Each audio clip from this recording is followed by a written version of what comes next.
South Rotundas. Brought to you tonight by Tim Hortons Premium Blend Coffee. Always 20 minutes fresh. James Reimer says stopped all 74 shots in his last 2 games. And Devin Dubnyk makes his first ever start against the Maple Leafs, as is Reimer doing against Edmonton. And the big story for the Edmonton Oilers, of course, coming in with Goniey with an unbelievable night that he had. And the first star of the week, obviously, Goniey and James Reimer with back-to-back shutouts. He was right there as the third star, and they will meet tonight. Fourth player the Leafs have had recognized as the star of the week this season. Referees are Rob Bartel of Winnipeg, he's 48. Mark Jeanette of Verdun is 43. David Brisebois of Sudbury is joined by Tim Nowak of Buffalo as the linesman. And we get going with a puck up into the crowd. Game 5, here we go. And Ron Wilson, although he loved his game and the way the team played against the Ottawa Senators on Saturday night, he thought the best performance perhaps of the year was the game in Pittsburgh, where they actually lost the game in the last 5 minutes, but were dominating throughout the contest. I would probably agree with that as we get an icing charge here against the Maple Leafs, and it's back down into the HRL zone. Ralph Kruger is behind the bench. He will be the head coach tonight as Tom Winnie and a tough morning into the puck. Finished the practice in the morning skate and he's not behind the bench tonight. So we hope he's okay. Petrie with a shot that's blocked. A rebound in front of the goal. Scores! And get a tough morning into the puck. Behind the bench, he will be the head coach tonight as Petrie again and he's not behind the bench tonight. So we hope he's okay. Petrie with a shot that's blocked. A rebound in front of the goal. Scores! Jordan Eberle gets the lead for the Oilers on top. We'll go with one win. And Kirby, they just sort of Hall just turning around, throwing it towards the net. The Oilers get a break. Horkov drops it back quickly, tinkles it around back of the net. Reimer got tangled up a bit as it comes to the blue line. A shot right on, there's a rebound, and it's cleared into the corner. And the Oilers have started quickly, and the Leafs have started a little bit in neutral. Horkov to the back, get in over the line, but Franson took it away from him. And the puck comes to the near side. Joined by Tim Nowak of Buffalo as the linesman. And we get going with the Oilers. Puck comes into the crowd. Let's look at the goaltenders. Brought to you by, of course, Northland Ford. And Nikolai Habibulin gets the start. He is a very active goaltender. Dan Nicholas has been with the Tampa Bay Lightning years ago. And trying to get back to that form. Speaking of good form, Nicholas Backstrom has it this season. It's just hard not to play him right now. The puck comes to the line. High. 3 minutes, 6 seconds of play. John Michael locked in. Here's a chance for Joffrey Lupul, and he ripped it high over top of the goal. Good play by Shane to keep it in with a bouncing puck. A hit there, but Lupul comes away with the loose puck. Lupul working back towards the blue line, sends it towards the net. Kessel unable to get to it. Conley is stationed back to the goal. Kessel unable to get it away, and it is poked free by Ryan Nugent-Hopkins, and now it'll be brought to center ice. The right wing side and in for Smith. Goniey, if you can imagine, with another point, we're going to show it to you in a moment, but when things go well, they really go well. We'll show you why in a few seconds. Here's Gardner getting it ahead. He had just 4 assists in his previous 9 games. In the Stanley Cup. Now he is on fire. Now here's Kraft coming to the net. Kraft still with it. Trying to center it out in front. And it backhanded to the line, but not out. Franson's shot is right on. There's a rebound, but it's smothered by Devin Dubnyk and held for a faceoff. Well, we're going to show you. Left wing side gets it out at center, and here's Goniey across the line. Goniey into the corner, and Gunnarsson took it away from him and put up. Almost gave the puck away there, and now it is Armstrong rolling into the blue line. Stolen, Steffel to the line, he's in a goal! Dubnyk with a big save with the left hand. Armstrong being hooked onto, gives the puck. New notification from PromptBLEs.co.in. Someone has connected to your PC IP8. Away there to Eberle. He drops for Hall, who couldn't get a shot away. Hall taken to the boards, and now it is Whitney with it. To the near side, it comes to Porter. Porter trying to play it along the boards, can't find an open man, but Everly frees it up. Hall couldn't get away in the territory. Nikolai Kulemin going to launch it down into Edmonton territory. An early goal here by the Oilers has ended the shutout streak for the Maple Leafs. Remember this Oiler team coming off wins against Detroit and give away a little. Malkin scored with 7 seconds left in the game in Pittsburgh, and Edmonton scores 21 seconds into this match. The team shutout streak didn't last long, and Reimers didn't either. Round back to the net now for Luke Schenn. Everly has 5 goals in his last 4 games. Never mind how hot Goniey is. Here's Kessel in across the line. Kessel going wide. Couldn't get the shot off with Barker in the way. Barker takes the puck from him and puts it down into the Toronto zone. Ransom going back around behind the Toronto goal. Plays it up on the left wing. Brought on by Bozak. Bozak taken wide with Lupo onto the puck. Lupo had it knocked off his stick but recovers. Now having difficulties with it. Makes a nice move to Hensky. Got it into the slot area, but Lyles couldn't finish with a shot on goal. Brought back now by Everly, and a shot by Hensky goes over top of the goal. Rebound on the near side, fed to center ice. Petrie put it back into neutral ice. Backhanded by the Leafs in over the line for Kessel. Kessel wide, trying to find Bozak going through the middle, and it's intercepted and brought back by Nugent Hopkins. In over the line and drop pass now. Hensky rather with a shot. That's blocked. It comes back to the blue line. Kept alive there by Speed. Speed had it blocked, but it comes to the point. Hensky's shot is also blocked. Maintained by Edmonton. Ladislav Speed into the corner and around back to the net. It goes for Ben Eager. Eager trying to find Petrie. It goes back along the boards. It comes to the blue line with a long shot that is smothered by Reimer. Nice play here. Yeah, cans are brought to you by long shot. Slavs is smothered by Reimer. And there'll be a face-off coming in the Toronto zone. Tonight's HD net cams are brought to you by LASIK MD, providing you with 20/20 view of all the action. Edmonton Oilers with 3 puck handling defensemen out. The last little while, Tom Gilbert, Ryan Whitney, and Cam Barker, who makes a real nice play here on Phil Kessel. All with ankle injuries, if you can imagine. Incredible. That's really hurt the Oilers. They're getting the puck up. Goes smothered by Reimer. And there'll be a face-off coming in the Toronto zone. We'll step away for just a moment. Tonight's HD net cams. Point of the hockey game, Oilers lead 1-0 here in downtown St. Paul. Time for our Sanford Health injury report. The face of the National Hockey League is number 87 for the Penguins, Sidney Crosby. He's been cleared for full contact as of today. He last played on January 5th of 2011. He was concussed at that point. Crosby and the Penguins in town Tuesday. There's a slight chance he'll be in the lineup. His teammate Evgeny Malkin, who's also missed some time this year, is playing tonight and will likely play Tuesday against the Wild. It's a tough skip. The Edmonton Oilers with 3 puck handling defense. The boards, it comes to the blue line with a long shot. It is smothered by Reimer. There'll be a face-off coming. Matt Cullen scored 12 goals last year. 7 of them were even strength. He already has 3 even strength goals this season. And Matt Cullen definitely having the kind of start that he wanted. Look at that, pick up a loose puck. He's got Stoner over there, which isn't to say he won't pass it to him, but he has a better angle. And why not take it? That was a beautiful wrist shot. Laton Dress was coming in on the play, and by Laton Dress driving into the zone, it keeps Gilbert honest. Gilbert can't just attack Matt Cullen. So by Stoner and Laton Dress, Whitney and Cam Barker used by Reimer. And there'll be a face-off coming in the Toronto zone. Tonight's HD net cams are brought to you by LASIK MD, providing you with 20/20 view of all the action. Edmonton Oilers with 3 puck handling defensemen out. The last little while, Tom Gilbert, Ryan Whitney, and Cam Barker, who makes a real nice play here on Phil Kessel. All with ankle injuries, if you can imagine, of different kinds. But incredible. That's really hurt the long shot that is smothered by Reimer.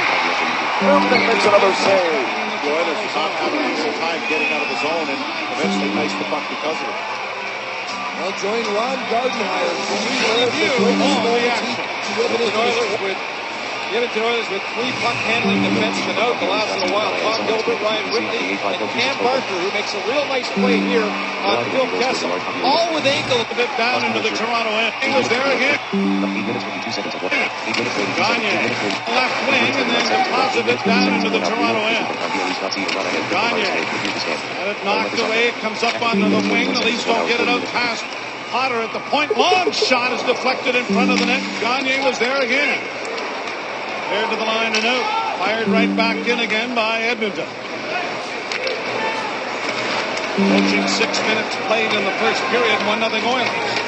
It was scoreless. To Lombardi slips it down into Edmonton territory. Dubnyk played it around on the boards, but it's cut off by the Leafs. Unable to keep it in. Gardner. Here are the Oilers through center. Into the slot. Oh, good save made there on Ryan Jones as the left pad of Reimer snapped out there. Oilers with it again. Belanger on the wing to Jones, dropping it back. A long shot is blocked off the stick, and it comes to the far side. Now back to the blue line once more.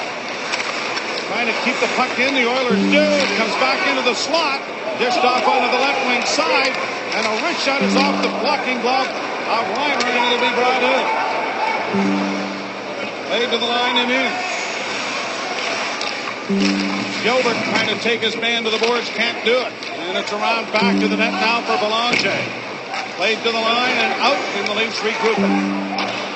Played right back down into Edmonton territory. This is wide of the goal, though. It's going to end up being an icing call.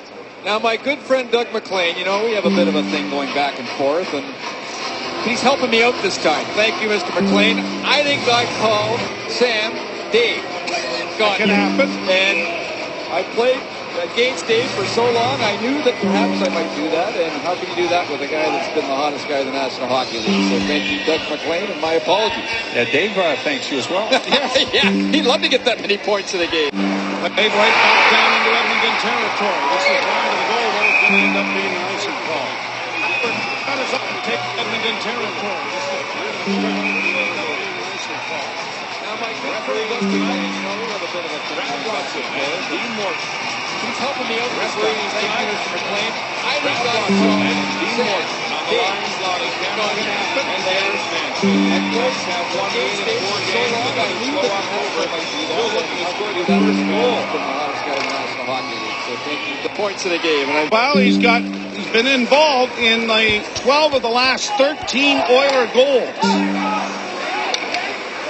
And Doug McLean, the next time you make a mistake, and it happens, I know that I listen to you. Believe me, I'll be texting you to help you out. Icing charge here against the Leafs, and it'll be brought back into the Toronto zone. Molson Canadian Leafs Hockey on Sportsnet.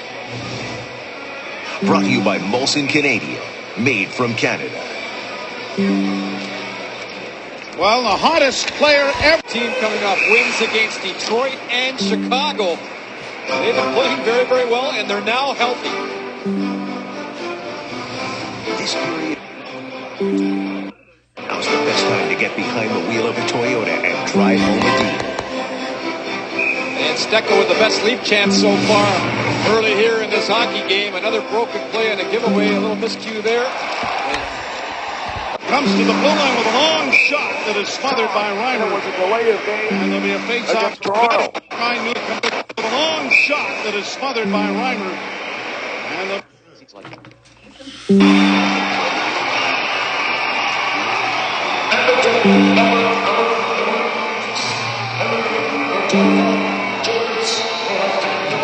There'll be a face-off coming in the Toronto zone. You with 20/20 view of all the action. The Edmonton Oilers with 3 puck-handling defensemen out the last little while. Tom Gilbert, Ryan Whitley, and Cam Barker, who makes a real nice play here on the Phil Kessel. Twice, can't do that against the Oilers. So here's the opening face-off. Much said about Nugent Hopkins' inability to win draws. He rips the first one away from Cody Hodgson, and then passing his valid hip check. But if he goes a little too low, gets him in hot water. But a perfectly executed line. down the right wing boards there.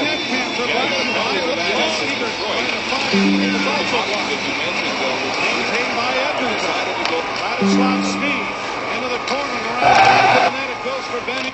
Put it back in the difficulties winning. Right goal. The net cams are brought to you by LASIK Indeed. Providing you with Down the right wing boards there. Water, but that patented Ballard hip check. But if he goes a little too low, gets him in hot water. But a perfectly executed one. Down the right wing boards there.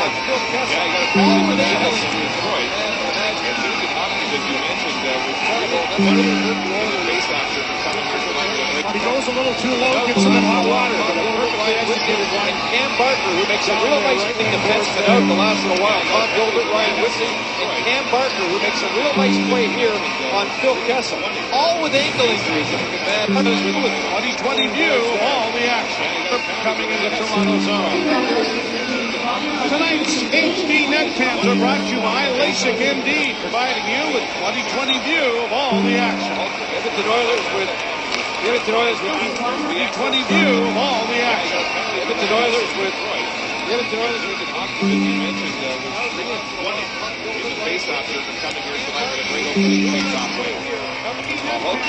patented Ballard hip check.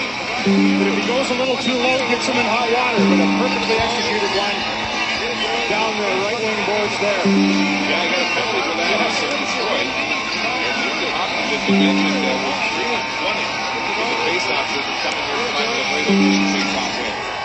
Attack.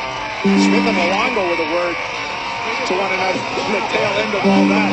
Twice they were able to challenge Luongo from sharp angles. Cams are brought to you by LASIK Indeed, providing you with 2020 view of all the action. On a little spin on Oilers with shot. Here's Smith, one of the best from that position to the front of the net. Or tipping Cams are pucks in brought to you front. by LASIK Indeed, providing you with 2020 There'll be a face-off coming in the center zone. What the Canucks would like to do, HD net cams are brought to you by LASIK Indeed, providing you with 2020 view of all the action. Edmonton Oilers with one of the best from that position to the front of the net, or tipping pucks in front. Tonight's HD net cams are brought to you by LASIK Indeed, providing you with 2020 view of all the action. What the Canucks would like to do, you got to think they want to play a solid team game where they force this young Oilers team into mistakes and then feast on those and forever on that position. This one on the little spin-around cram play. Here's Smith, one of the best from that position to the front of the net, or tipping pucks in front. Couldn't lose Luongo on it. And the first bid looked like it was more problematic than this one on the little spin-around cram play. Here's Smith, one of the best from that position to the front of the net, or tipping pucks in front. Couldn't lose Luongo on it.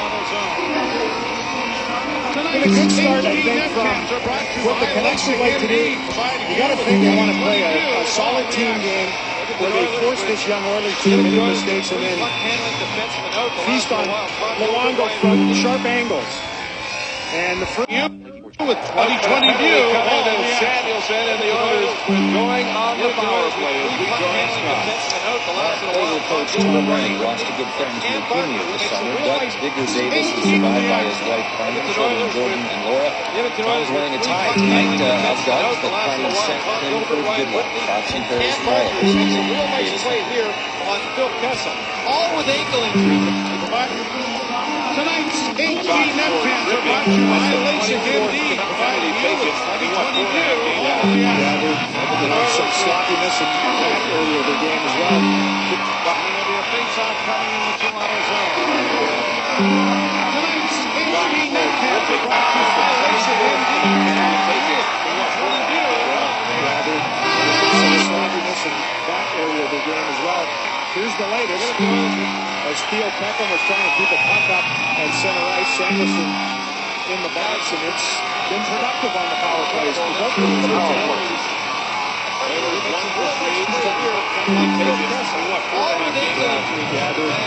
Some sloppiness in that area of the game as well.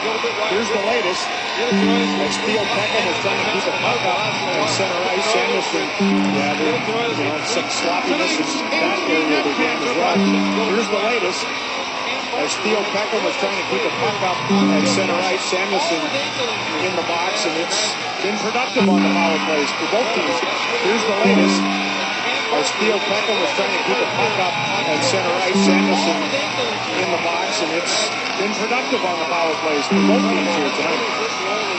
Oilers 1 for 3 on the power play tonight. Vancouver.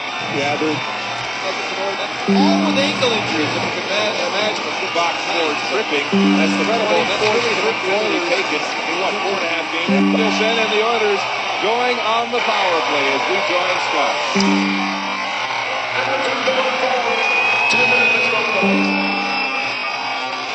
Oilers coach Tom Rennie lost a good friend to leukemia this summer. Doug Digger Davis is survived by his wife, defenseman out the last little while. Tom Gilbert, Ryan tie tonight. and Barker, who makes a real nice play here on Phil Kessel.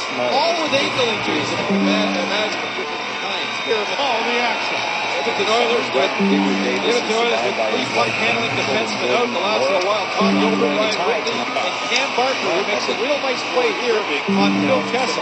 All the Placing Indeed, providing you with 20/20 view of all the action. Edmonton Oilers with three puck-handling defensemen out the last little while. Tom Gilbert, Ryan Whitney, and Cam Barker, who makes a real nice play here on Phil Kessel. All with ankle injuries.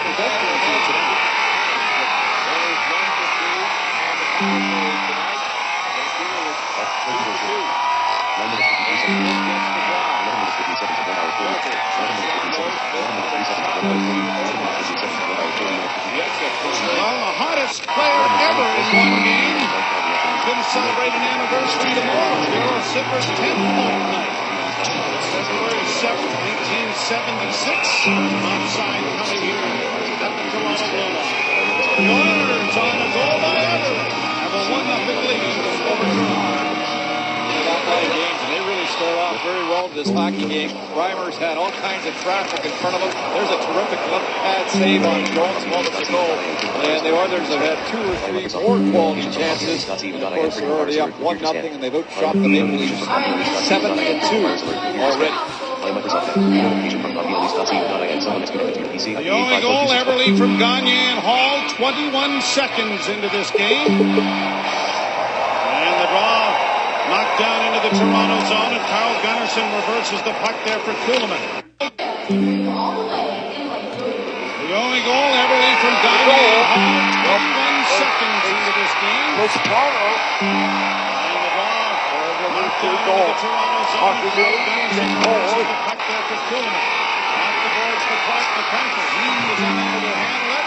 Kuhlman got it towards the line, but not out. Now does. And it's McCarthy at center, playing it in over the line for Grabowski. Kuhlman to the front of the net.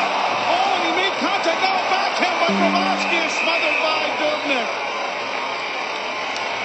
Kuhlman, I think, made contact with that because he knocked it wide of the net. Well, this is something that's been lacking from the Leafs game so far, the transition with speed so far tonight. And here it comes, and I think Dubnyk did get right across. No, it missed the net on the first chance, but certainly gets there on the wraparound attempt by Grabowski. And the tip by Kuhlman, that's the way the season has been going for him, as he misses the net, and he was wide open. Grabowski, Kuhlman to the front of the net. Oh, and he made contact. By Dubnyk.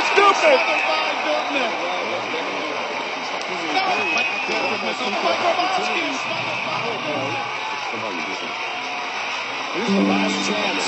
Again, they've been so quick, these kids, to rotate it from deep in the zone to a scoring area. There's more about Hall. Leaping past Ballard. Second hit check from Ballard here tonight. They are being good hustle to get Kuhlman, I think, made contact with that because he knocked it. He made contact. Now a backhand by Grabowski is smothered by Dubnyk. Well, this is something that's been lacking from the Leafs. Well, you can see this young Oiler team at times overthink things, and it's too difficult to play when you're thinking and not just doing.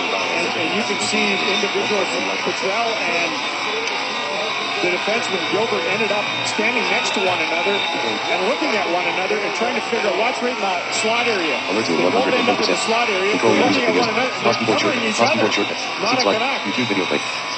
Like for you, Alphonse. It's not a bad thing to just go to home base in the slot, work from there. NHL October between slide. NHL October between slide. See slider, slider. YouTube video clip. It doesn't get Potter dropping it back into his own zone. Here's Smith. Broken up there by the Leafs, and here's Clark MacArthur in over the line. Clark MacArthur with a shot, and that was stopped. The rebound comes in front of the goal. They score! Broken there by the Leafs, and here's Clark MacArthur in over the line. Clark MacArthur with a shot, and that was stopped. The rebound it back into his own zone. Here's Smith. Broken up there by the Leafs, and here's Clark MacArthur in over the line. Clark MacArthur shot, and that Potter dropping. Financial advice. And back to the point. Gilbert holds, gets the shot away, and was going wide, but his glove going line will be held. For an RBC. If you're making a difference for hockey, we'd like to help. Apply for an RBC Play Hockey grant today, and you could receive funding and financial advice for hockey in your community. The key for the Leafs here is to get right after the Edmonton Oilers defense. They have some terrific young forwards, Edmonton. Their defense is still a work in progress. And you just saw what can happen when you get right after an Oilers defense and create some giveaways. In the Oilers defense and create some giveaways. Leafs will come up with a big goal here in this period to tie the game up. Between MacArthur and Grabowski, they've had 18 points in the last 6 games. So, and Kessel and Lupul, here's a chance in front of the glove save. Oh, a dandy made by Reimer's left hand.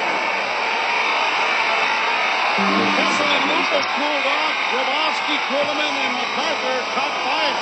And doing it at home is something that they're not used to doing. They have great numbers on the road, but MacArthur just getting his 4th goal on home ice this year of the 17 he scored. Reimer with a great glove save there. Clark MacArthur tied the game at 1 to the 17th. Grabowski and Kessel drawing assists as the change of players is en route. And Lupul, here's a chance in front of the glove save. Oh, dandy made by Reimer's the save.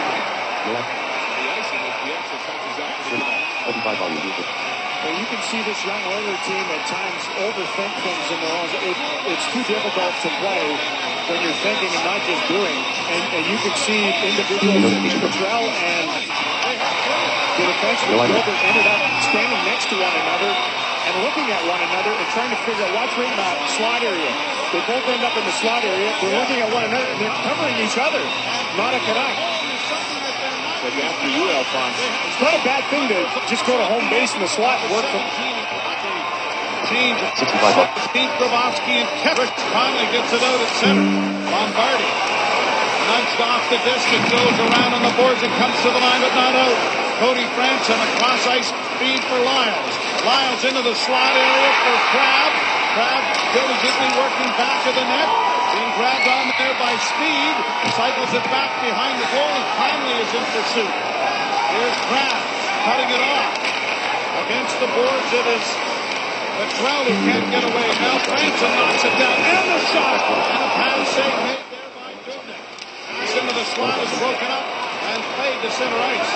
Lyles chases it down. Franson. A rink-wide feed deflected in over the line. But it'll be regrouped now by Corey Potter and brought down into the Toronto zone. Around back of the net for Toronto. Fans on the pass. Here's a chance for Eberle. Going to the net, a shot blocked. And Brown got it into the near corner. Long shot out the side of the goal. Into the corner goes Sam Goniey. Goniey loses it. Steckel gets it out into the center ice area. Eli Canuck has had a couple of hiccups here in the first 10 minutes. A difficult first period for sure. Oilers back in their own zone. Whitney gets it ahead at center. There's Alashensky in over the line. A nifty little move there, but couldn't get around enough without having it deflected wide. Steckel gets it to the ground and finds Armstrong. Armstrong trying to weave around the defense. Trying to get around Cam Barker once more. Into the corner now for Steckel in front of the net for Kuhlman, who was off the bench. Throw it off the heel of his stick and down the ice. Sends a rink-wide pass that eludes Clark MacArthur. Shen, as the Oilers are taking this opportunity to change. Up on the left wing it comes to MacArthur. Back to Shen. And Luke Shen will give it off to Jake Gardner, who has a little problem with it there. And we whip it around back to the net.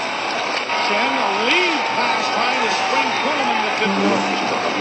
Off the boards to the line and tipped into the Toronto zone by Ryan Jones to Chatham Needle. And it is smothered at the side of the goal by Reimer. It is a 1-1 tie. 33 to go in the first. And these two combined have been absolutely unbelievable along with Clark MacArthur ever since. And here's a sample of the goals the last couple of weeks. And there's the final goal. 33 to go in the first period. On the road, Mikhail Grabovski is plus 13, third best in the National Hockey League, and Clark MacArthur is fourth at plus 11. At home in the Hockey League, and Clark MacArthur is fourth at plus 11. At home, they've struggled, but now they're heating up here in the ACC. That's a real problem for the opposition. Most teams have just a chance in front of the glove save. Oh, it's made by Reimer's left hand. Kessel and Lupo pulled off. Grabovski, Kuhlman, and MacArthur caught fire. And doing it at home is something that they're not used to doing. They have great numbers on the road, but MacArthur just getting his fourth goal on home ice this year of the 17 he scored. Reimer with a great glove save there. Clark MacArthur goes around to the net. It's the bench. 18 minutes, 19 minutes, 11 seconds of 1 hour. And really shut down. Swept around the boards and Lupo steer it out and down the ice in a race for it. Kessel's going to get there ahead of Ladislav's speed. Center in front and getting the shot away with Bozak, but it went wrong. Lupo working around back of the net. Hustles into the corner with it. Looks to cycle it. Gets it back to the point of Lyles. Back to Lupo. And he had it stripped away there by Ryan Jones. Jones gets it out. Lyles fed it right back into the crowd, and the Oilers, with 7:50 to go in the first period, are organizing around their blue line, and Jones will leave it there as he peels to the bench. Teams changing. Limped into the Oiler bench. Play will be whistled down, and it'll be a face-off back in Edmonton territory. Cody Branson, I talked to him this morning a little bit about this quick release that he has. He does such a nice job getting pucks through. Well, his father worked at the rink in Sycamores, his hometown. He used to go to the rink all the time, and he told me that it was my dad's favorite shots. He taught me early to snap the puck towards net as many times as I could as a youngster. And then he said once he got to junior, he started to then change the angle and work very hard at making sure pucks got through. So again, you talk to these athletes. It's kicked into the Oilers bench. The save! Bring them a Dubnik! It'll be a face-off back at the field. 50 to speed by Taylor Hall as he intercepted that stretch pass from Earl. Laid in a little bit about this quick release that he has. He does such a nice job getting pucks through. Out of his own zone. Worked at the cornerback that couldn't see the coverage. To see the Hall's going to generate a scoring chance off of in Sycamores, his hometown. He used to go to the rink all the time. He told me that it was my dad's favorite in Sycamores, his home pucks through. Puck towards net as many times as I could as a youngster. And then he said once he got to junior, he started to change the angle and work very hard at making sure pucks got through. Snapped the puck every time and told me that it was my dad's favorite shots. Hockey getting pucks down. He used to go to the rink all the time and scrambly shit for both teams. Told me that it was my dad's favorite shots. He taught me early to snap the puck towards net as many times as I could as a youngster. And then his hometown. He used to go to the rink all the time and told me that it was my dad's favorite shots. He taught me early pucks through. A scoring chance. Get past like that, and again, Luongo has been very sharp here in the opening period to the rescue. Well, his father worked at his own zone in Sycamores, his hometown. He's like a quarterback. Couldn't see the coverage. The speed of Hall's going to generate a scoring chance off of get past like that, and again, Luongo has been very sharp here in the opening period to the rescue.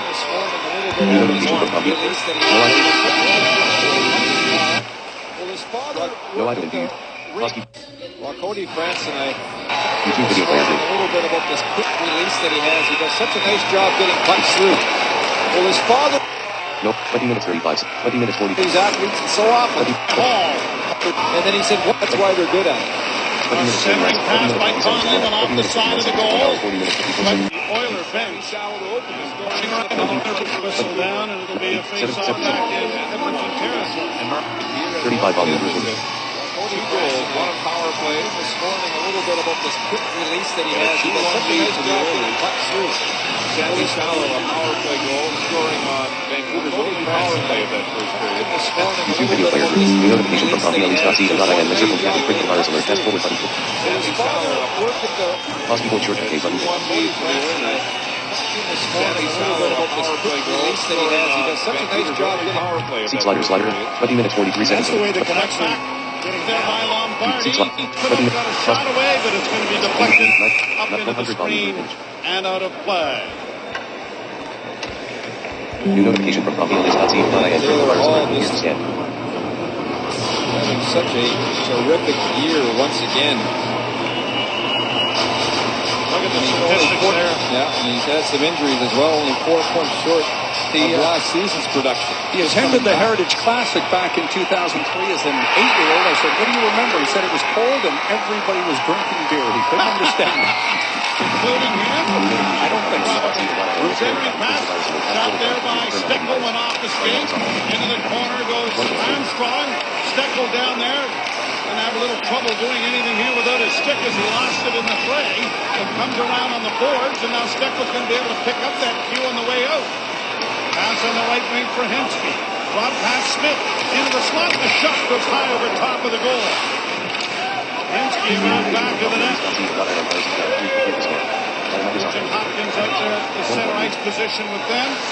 The Oilers have got some great young stars on the forward line, but as you mentioned, Milty, it's defense that they're going to have to concentrate on here in the next little while. They're going to make the next step. Grabowski swinging up, and it's like Dr. Jekyll and Mr. Hyde as far as holding away. Grabowski with great speed, round back of the net. Concentrate on here in the next little while. They're going to make the next step. Grabowski swinging up. They're going to make the next step. Grabowski swinging up. And it's like Dr. Jekyll and Mr. Hyde as far as Bosky. The Oilers have got some great young stars on the forward line. As you mentioned, Milty, it's defense that they're going to have to concentrate on here in the next little while. They're going to make the next step. Grabowski swinging up. And it's like Dr. Jekyll and Mr. Hyde as far as home and away. Grabowski with great speed. Round back of the net. Centers! Again, putting defense. Here's the line. Kenneth skates again. Played it to the line. No, shot right on. And that was knocked away there by Ryder. Leafs carry back at center and then over the line for Luca. Unable to get to it, but gets a piece of his man. Bozak unable to get to it as well. And now we have a broken piece of glass over there. The stanchions has come apart. We'll fix it. Scoreless. He's going to be right behind Mikhail Grabowski here. Now watch what he does. Bad change by Ryan Smith. Gardner sees it, and now he delays it a little bit and then arrives right at the right time and sneaks in, and nobody picks him up. It's actually a 5-on-4 situation as the Oilers get caught in a bad change, and he just sneaks in. There's the pass. Not a great shot, really not hard, but well placed to give the Leafs a 2-1 lead. What a Scoreless. year this kid has had. He's averaging only 20 minutes a game. And his opposition on to Gardner and Faith. After Everly's goal, 21 seconds in, MacArthur and Gardner have scored for the Leafs. Hall getting it to the line, and delayed offside, played back out by the Maple Leafs. Leafs are getting it up on the left wing side, and it's backhanded down into the Toronto zone. Into the corner goes Goniey after it. Took away from him, and Mark MacArthur will launch it out at center ice on a pass to Kuhlman. Grabowski catching up on the rush. Kuhlman gets it in over the line. Grabowski in along the boards, a long alley-oop pass to center. Gardner is there to free it up. Kuhlman brings it back into his own zone.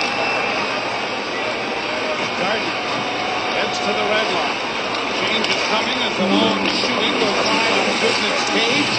Back into the corner for Ryan Whitney, and he gets it up on the wing. And the Oilers try to move it out. The drop pass went to Nugent Hopkins. His pass ahead for Smith didn't work. Along the boards, Whitney into the rush. Gardner has taken it away and finds Luke Schenn. Schenn with a long backhand and a bound past the defense down into the Oilers zone.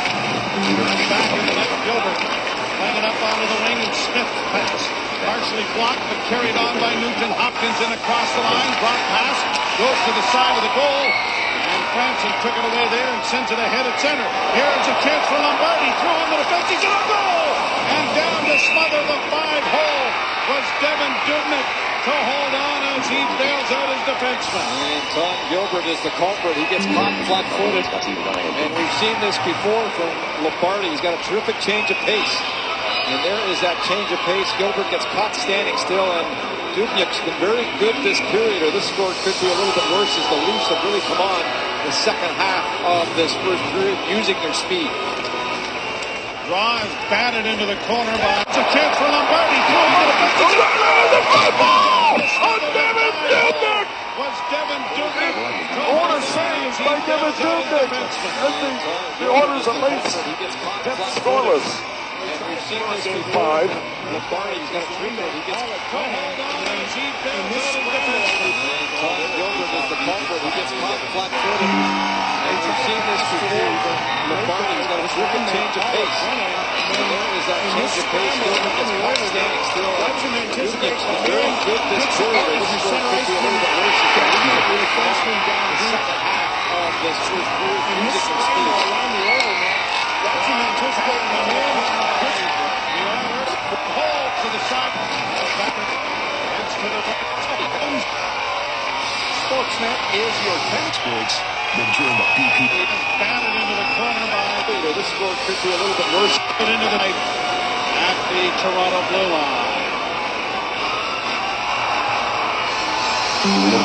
Are you really good at eating wings and watching sports?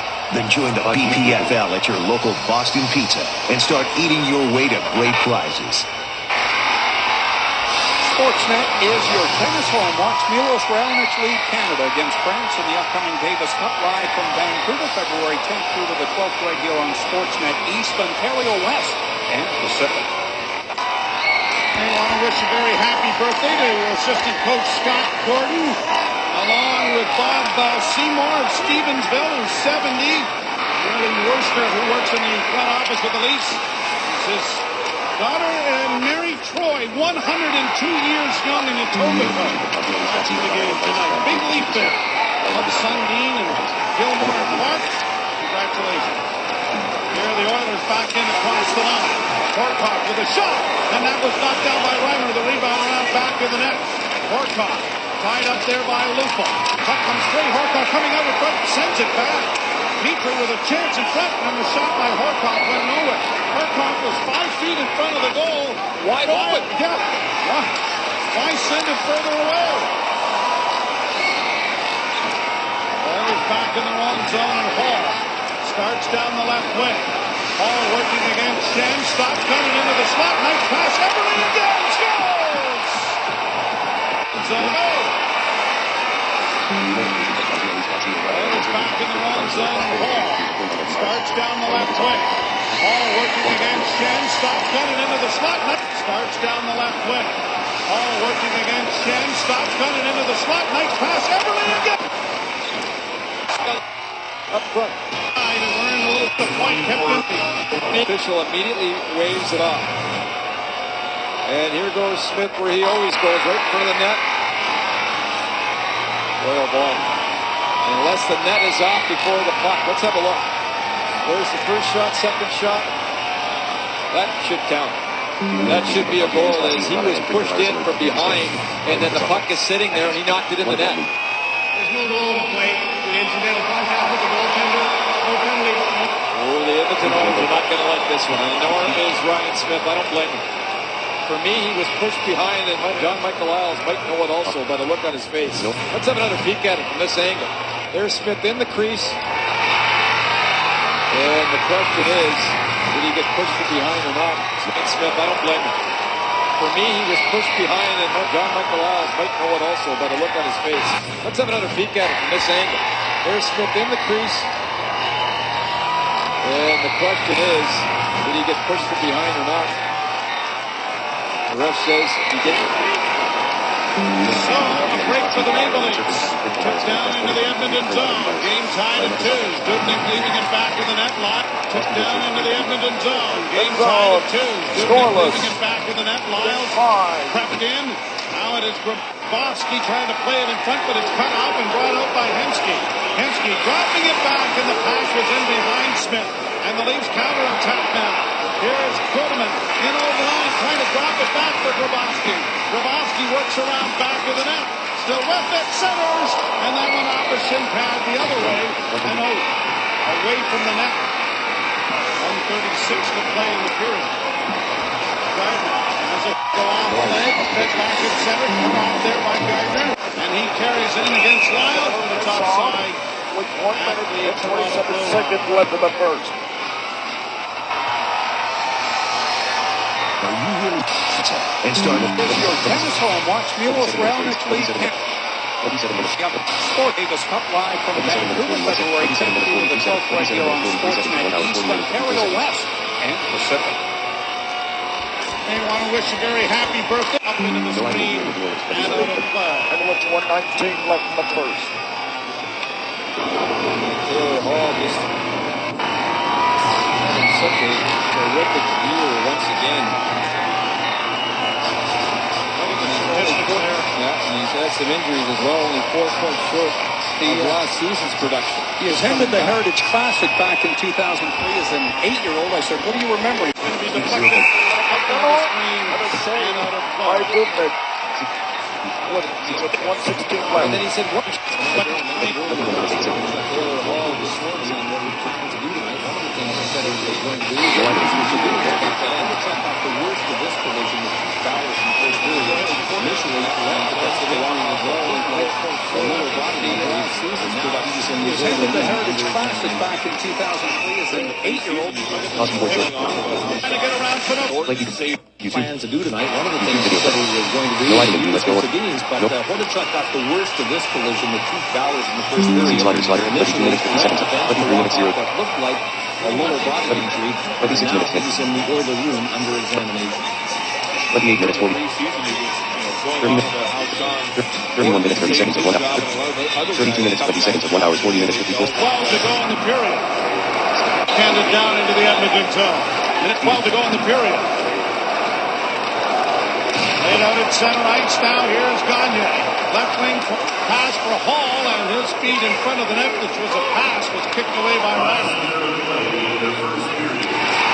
Everly now has a goal in all 3 career games he's played against Toronto. As a deflection there had to be watched carefully by Dubnyk. Here the Leafs again in front with a shot. Dubnyk with the save. Again another try by Lombardi. Laid around back of the net. Crab unable to get to it. Everly knocks it down, and Everly striding out at center with Jeff Petrie into the rush with him. Petrie into the corner, trying to work around back of the net. Cycles the puck now, and here are the Oilers with it again. Back to the blue line, it comes a long shot, and seeing that all the way off the stick of Jeff Petrie was Reimer, and he's going to hold on. This period brought to you by Toyota. Now's the best time to get behind the wheel of a Toyota and drive home a deal. Notification from company.co.il. Alert published on the site radiate calling by He's just been an Edmonton Oilers to me. I know he moved around the National Hockey League, but notification settings button. terrific again this year for Edmonton. Society should be Coming back. What a season he has had at his age. 16 goals and 36 points. And along the boards, the Leafs trying to get it out. Lupul does. Snaps it ahead, and Kessel with speed down the right wing, trying to turn the defense. And a good play made by Corey Potter to get back there and get the angle on it. Leafs keep it alive, just seconds left. And with a loose puck in an empty net, not enough time to do the damage. Scored the first. Jordan Everly with a big first period, but the Leafs in a 2-2 tie. And Leafs go to the boy. No item in view, play keyboard shortcut, A button, K. Pause keyboard shortcut, A button, K. we venture west to the home of hockey smoke eaters, Trail, British Columbia. Their stable of exports include Blues defender Barrett Jackman, former two-way winger Adam Deadmarsh, current Oilers general manager Steve Tambolini, and one of his veteran skaters, the Oilers number 10, Sean Horkoff. This Oilers center is currently in his 11th NHL season, all with Edmonton. He has in excess of 400 points and a career approaching 750 games played. A former fourth-round choice in 1998 is a clever veteran helping to stabilize a young Oiler core. Here's to all the great players from Trail, BC, and everything this land gives us.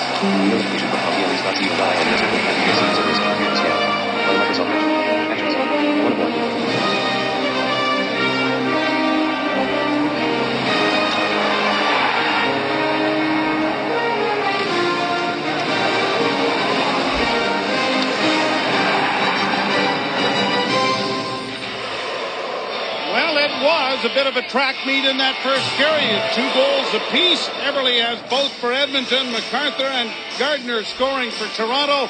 And Mikhail Grabovski with a couple of assists on the Toronto goal. Well, it started very early as the Edmonton Oilers got on the board as Taylor Hall threw it towards the net, and Eberle ended up with the goal as Pinot gave it away, and the Leafs used their speed. Clark MacArthur, we've seen this combination with Grabovski, and then Grabovski again. This time he finds Gardner sneaking in from the point, and then Eberle again, right at the very end of the period, to tie the game up at 2. Shots favor Edmonton 15-11 in the first period. And after the slow start by Grabovski, boy, has he caught fire. 44 shots, 24 points, and 18 goals, and 21 assists now. He's got 39 points. And in a contract here, 28 scouts here tonight, and general managers in attendance. Lots of them around. I'll tell you, there's a school day game in Hamilton tomorrow, one in Toronto on Wednesday, so this is a triple header for all these guys. And you're more from that from Scott Morrison when we hear from him. Here's a chance for Kuhlman, and a long shot is deflected wide by Dubnyk. Along the boards, Kuhlman couldn't get to it, and Hall starts away on the left wing side. Hall trying to get around Pinot, a bouncing shot that one hops up into the glove of Reimer, and he's going to hold on for a face-off coming in the Toronto zone to the left. Both goalies, I'm sure, not pleased that 2 goals got behind them, but both goalies also had to make some huge saves, as you mentioned, Joe. A bit of a track meet in the first period as both teams gave the puck away a little too much than I'm sure the coaches would have liked. Phil Kessel recorded his 300th career point on the assist of Clark MacArthur's goal in the first period. Speed shot deflects wide of the Toronto goal. Centering effort didn't get there. And now Kessel gets it out at center, just out of the reach of Lupul. Backhanded into the zone by Jones. Reimer leaving it around back of the net. And Franson with an outlet pass for Lupul. Lupul trying to go wide on the defense. Took a pretty good hit there from Ladislav Smeed. It goes back in, by Jeff Petrie, who stood him up. And now Petrie gets it up on the left wing side, and Horkoff is away. Petrie's been jumping into the rush repeatedly and had a great pass for the goal earlier. And now Lupul with it now, launching it out at center. Here's a chance for Kessel along with Bozak. Kessel back to Bozak, and unable to get the shot away. Nugent Hopkins may have got away with a bit of a hook there, but he made a great play nonetheless. Shen back to the net. Wrapped around attempt by Lupul went wide. Rebound at the blue line, and Shen unable to keep it in against Horkoff. Gardner has it deflected by Bozak. Into the far corner is Lombardi, faking a pass. Sends it back into the corner and back of the net now for Conley. Tim Conley centers. Lombardi took his time. What a goal! Has it deflecting by Bozak. Into the far corner is Lombardi. No item. Faking a pass. Sends it back into the corner and back of the net now for Conley. Tim Conley centers. Lombardi but in against Horkoff.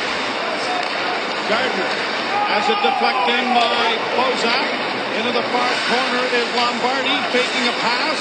Sends it back into the corner and back of the net now for Conley. Tim Conley centers. Lombardi took his time. Into the far corner. Gardner has it deflecting by Bozak.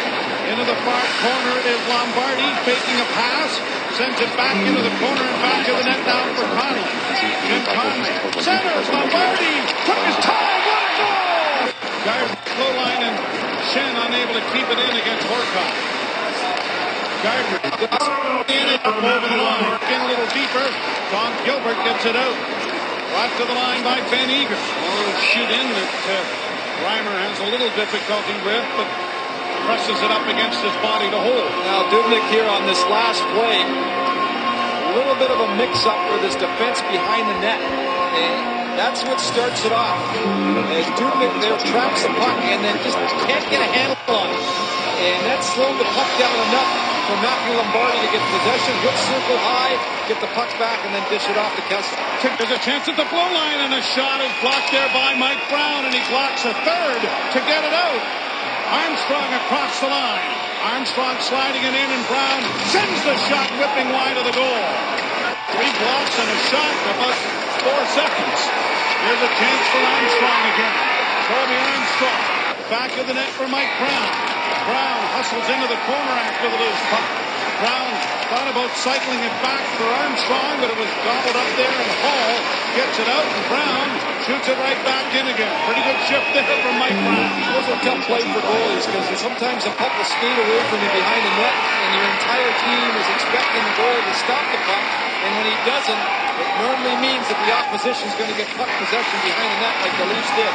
Everly unable to come up with the puck on the shoot-in.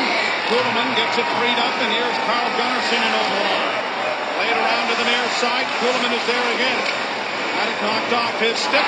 Horcock gets it out. Eric Belanger plays it in over the line off the glove of Cody Franson, and Franson takes it around back to the net. Franson up the middle. Mark McCarthy couldn't handle it. And the puck goes back down into the Toronto zone, and Lyles will play it ahead, and apparently Kuhlman touched that. Although I'm not sure he did. The linesman says he did. He was right there. Speed.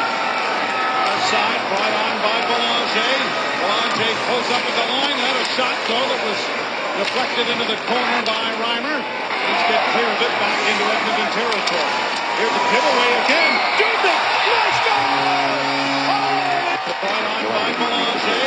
Belanger pulls up at the line. Had a shot, though, that was deflected into the corner by Reimer.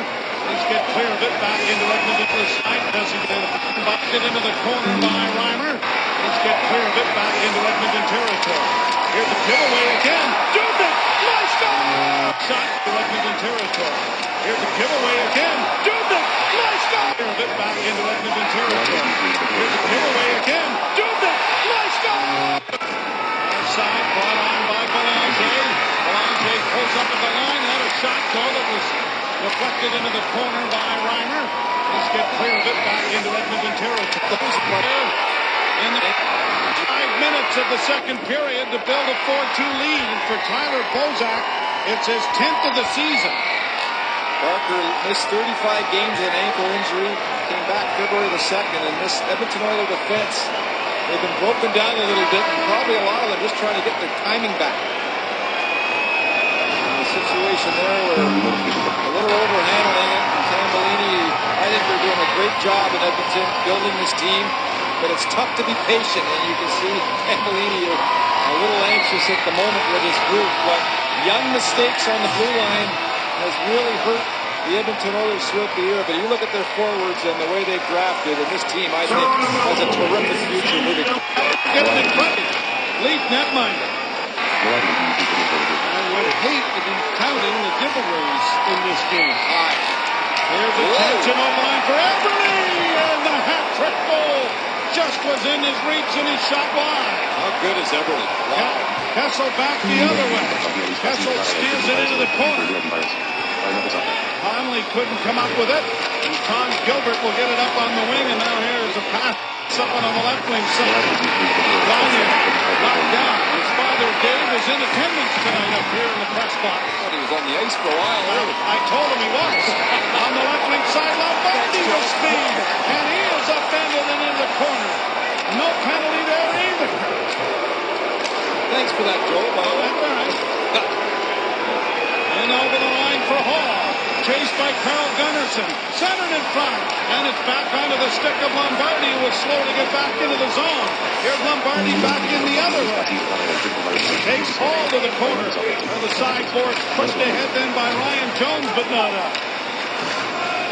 Ryan Whitney dropping it back. A long lead pass that has gone astray. This will... no icing there either. Laid up on the wing to center. Armstrong can't come up with it.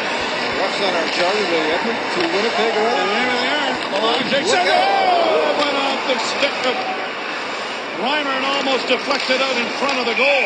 Offside. I like it. The refs are letting them go. Why not? Highly entertaining.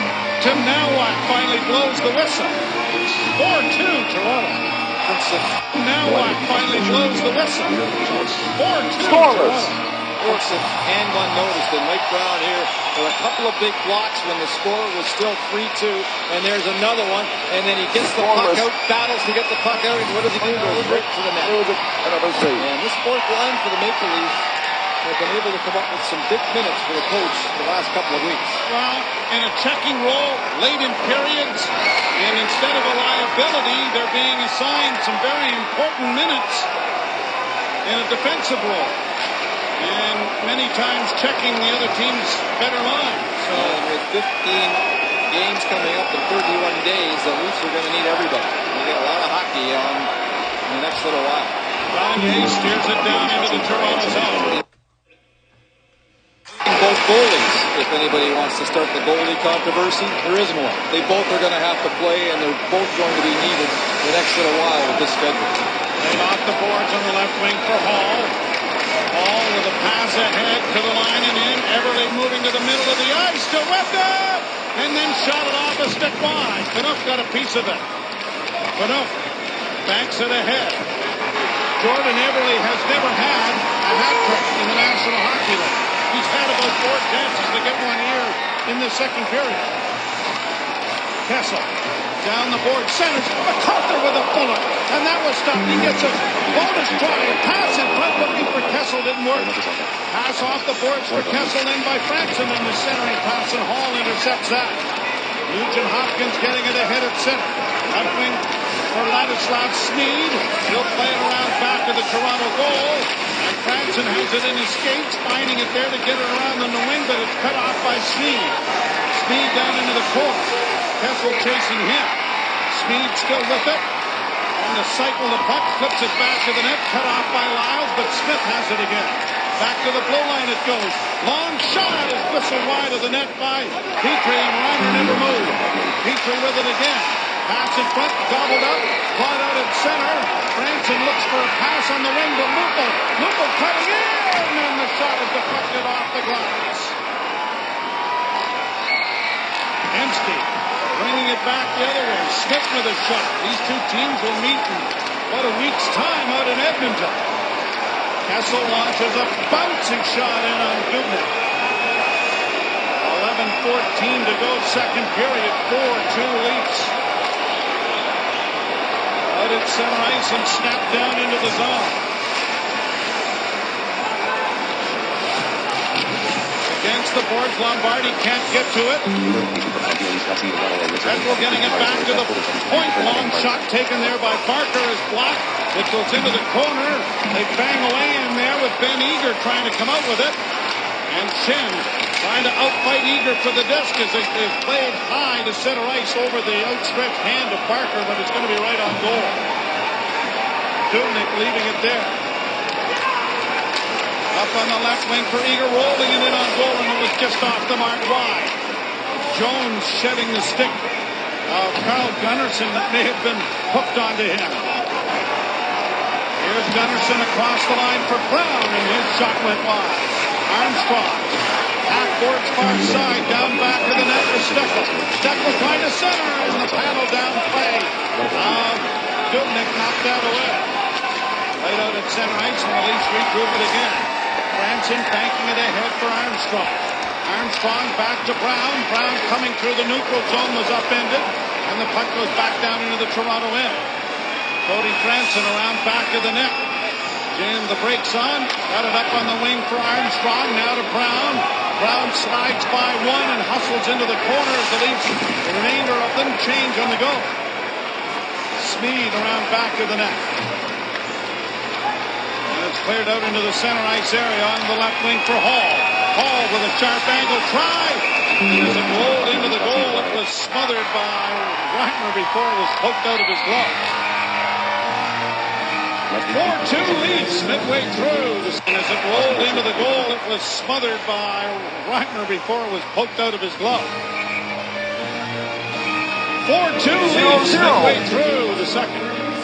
Tonight, Daryl Sittler's 10-point night against the Boston Bruins and Dave Reese. There is no other recorded evidence of that game other than the one copy of the game that Daryl Sittler actually owns of the full game. And Daryl has the only copy of the broadcast of that full game. Reese burnt his copy. Yes, he did. Face off to the right. 10 points in one night. We were down here with a group from Sudbury, courtesy Inco, watching that game, and it was really something. Into the corner it goes. Back to the net for Grabowski. Laid ahead for Kuhlman. Kuhlman unable to get it out. The centering pass knocked off the skate, and Clark MacArthur is away. It's a 3-on-2 rush. MacArthur looking for Grabowski. Going to the net to MacArthur. Oh, and he failed on it, or he had another glorious chance there. But look, a pass in for Grabowski doesn't work. Clark MacArthur makes contact with that. He had that whole side of the net. Leafs are trying to change. Hall skates through center, hits the line, wrist shot, and Reimer claims that after it struck him and holds for a face-off, and the draw coming to the left. Watch this great bit of passing. Everly with a little bit too fancy a move there, creates a 3-on-2 against the line. You don't want to do it against the hottest line on this hockey club, and MacArthur almost finishes that off in another pretty passing play on the 3-on-2 rush. Draw one by Toronto, and Cody Franson snaps it up to Kessel, and his pass was under the reach of Lupul. Smeed back in his own zone.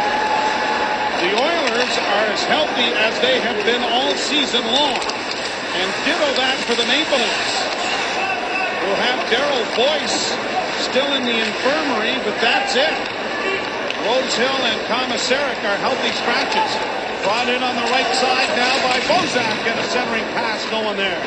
Lupul trying to keep it in along that left wing boards, loses it. As it comes to center ice, Lyles gets it back to Bozak. Now for Kessel to Lupul. Lupul with a shot, and that deflects over top of the net. Lupul trying to come out from behind the goal, has it knocked away. Smeed will play it up on the left wing side for Smith. Ryan Smith, the veteran, in over the line for the Oilers, trying to get around Luke Schenn, but failing. Off the boards, gobbled up there by Barker. Barker, a sharp angle shot off the leg wide. Far side maintained by Jeff Petrie. Petrie trying to make a turn, gets it back into the slot. Gilbert's shot is high and wide of the net. Kept alive and sent in then by Anton Lander, and a whistle here as it will come outside the blue line.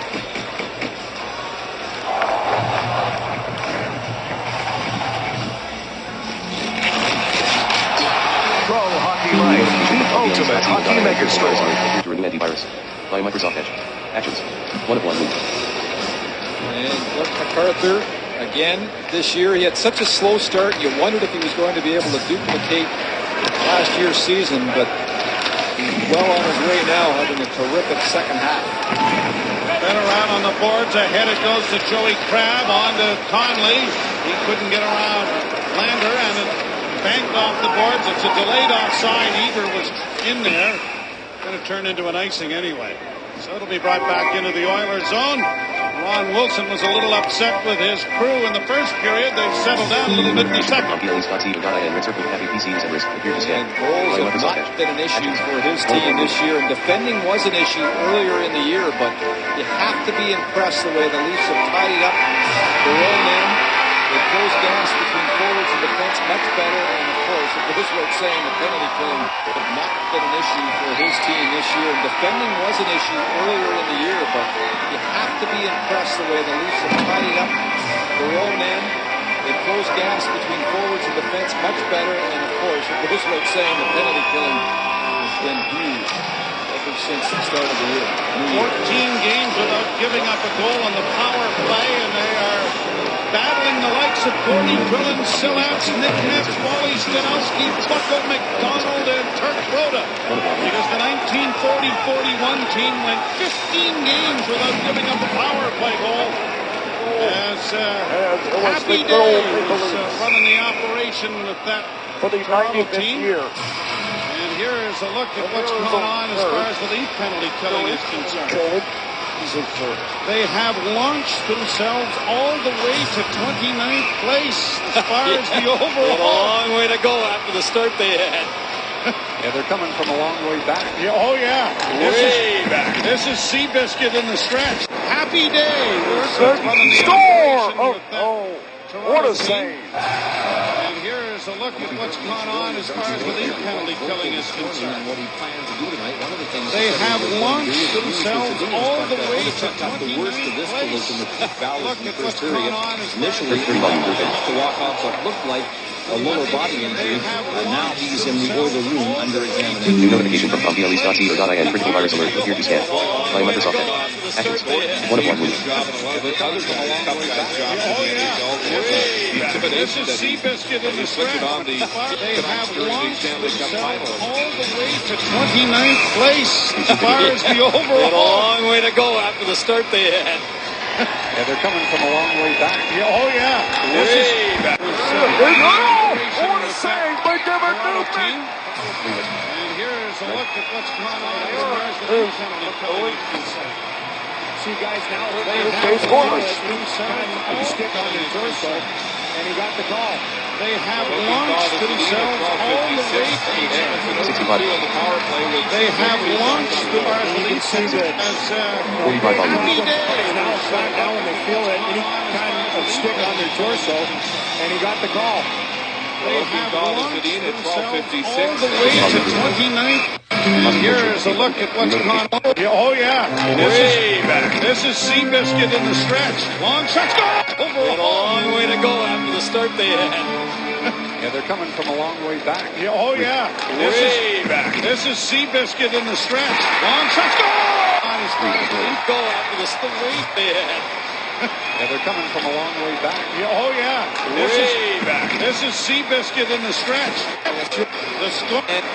Oilers with 21 shots. The Leafs with 17. And the pass ahead, and here's Grabowski back in, faking the shot, then let it go. Well, goal. And Dubnyk was not fooled by the quick move, and is able to take it on the chest and hold for a faceoff. And there's Lupul now talking to the defense right now about this very play. And sorry, it's Michael Lyles that throws it around.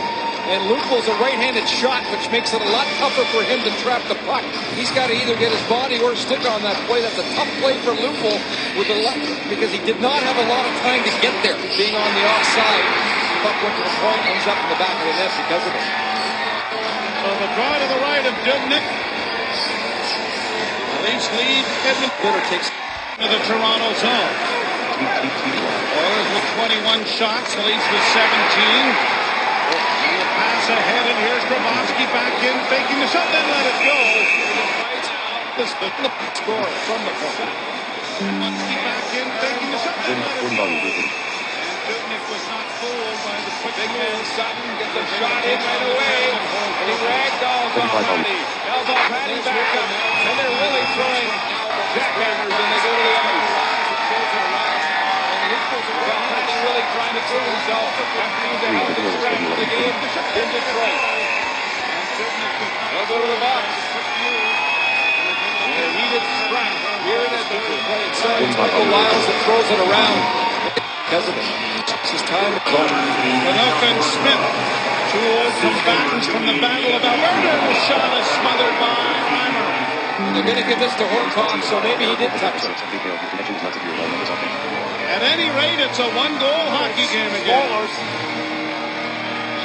Well, we don't think he touched it. I'm not sure he did either. And here's the Lyles play.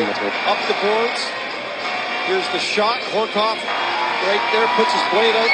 We don't think he touched it. And then on the bench, he's saying,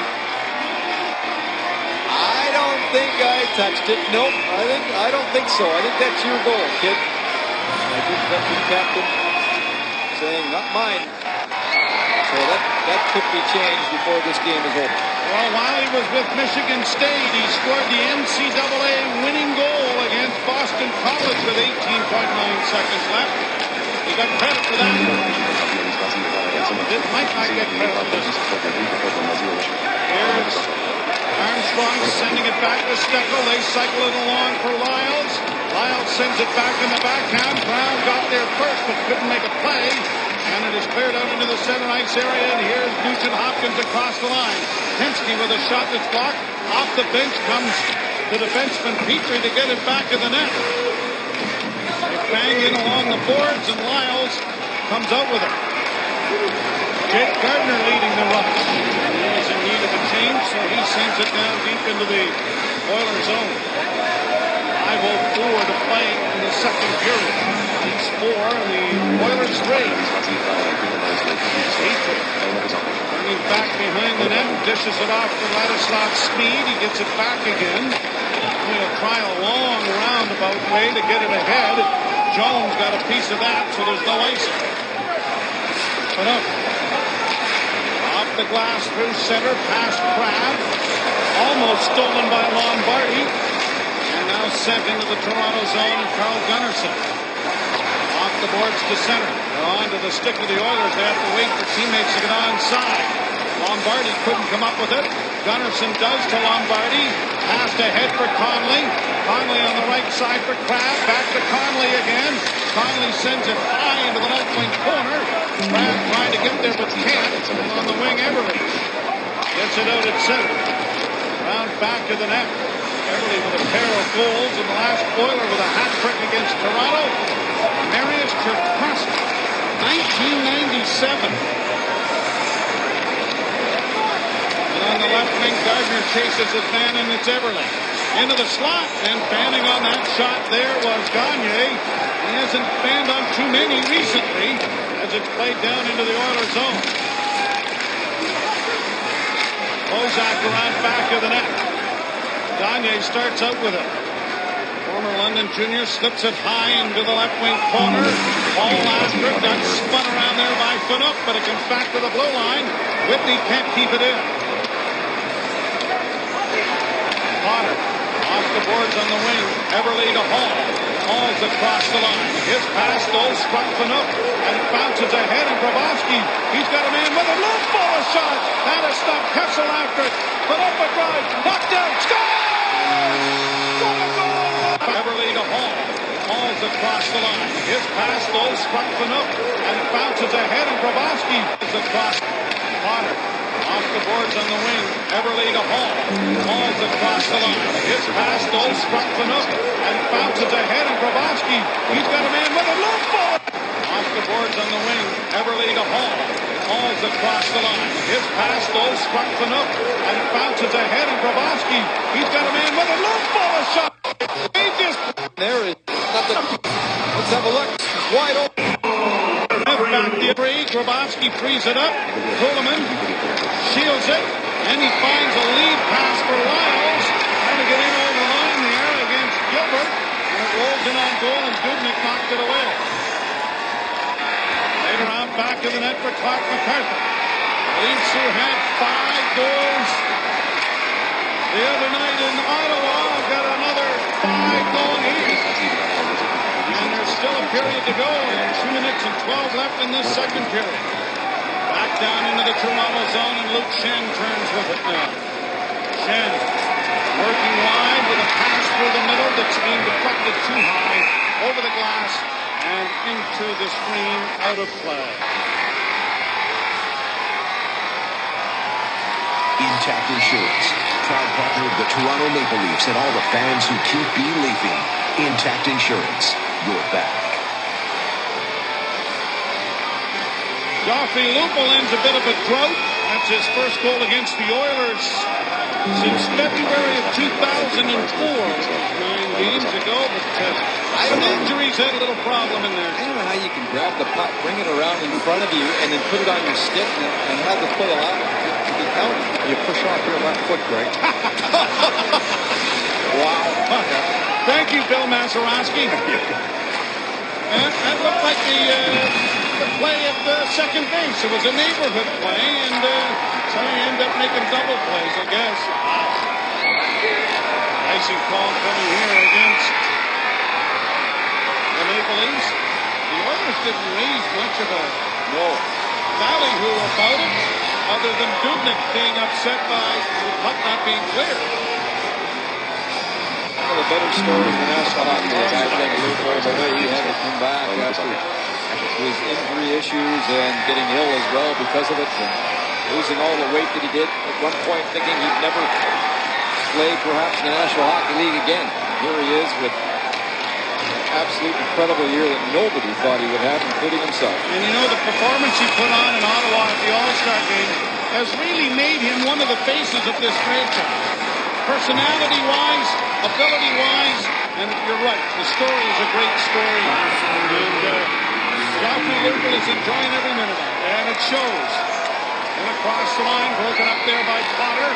Left-wing feed for Everly. I say, Joe, it's another example as well of how you have to let kids mature sometimes and grow up a little bit in this league. And often we don't do that, and it's a tough thing when you're a manager, when you're in the results business, but sometimes you're just a little bit more patient, often you're rewarded for it. Finally in across the line, Lombardi driving the net! Picks up the rebound, and Pratt failed to knock it home there against Dubnyk.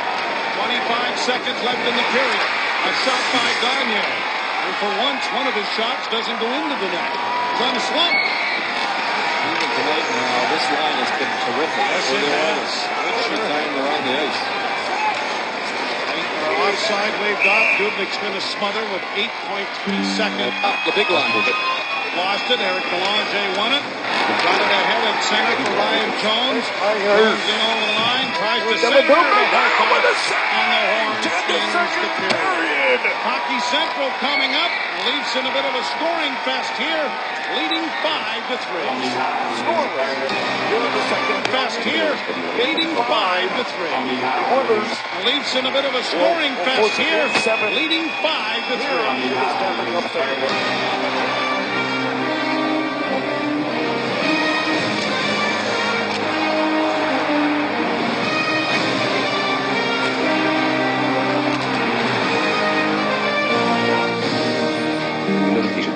Welcome back to the Air Canada Center, where the Maple Leafs have a 5-3 lead in our second Air Canada Center, where the Maple Leafs have a Oilers tied at 0 lead in our second. Finished some off the scoring with his 21st of the year at 16:54. Let's go down to ice level now and join Scott Morrison. Thanks, Joe. Obviously, coming into this game, a big focus for the Maple Leafs, the red-hot Goniey line. The game plan coming in was to get Winokurd Gunnarsson out as often as possible, along with the Grabowski line. And even though they've given up a couple of goals by Everly, they like how that matchup has been tonight. They've taken away a lot of the time and space. The goals they got, Scott Gordon, the assistant coach, told me came from a lot of the time, hadn't been making in recent weeks as a team. So they like that matchup and will continue forward in the third period with it. And you guys mentioned earlier about the 28 scouts that here tonight, an unofficial Air Canada Center record. They represent 23 teams. The countdown is on. 3 weeks to trade deadline day. Back to you, Joe. Thank you, Scotty, and Garth Malarchuk and the rest of the Leaf scouting crew, a lot of them in town as well, so they've added to that list of scouts that are in attendance. They all do such a great job. As the Leafs have a 5-3 lead. As the Leafs have a 5-3 lead heading into... No goals. As the Leafs have a 5. Up in a goal for me tonight in this game, and what a creative kid, a little give and go.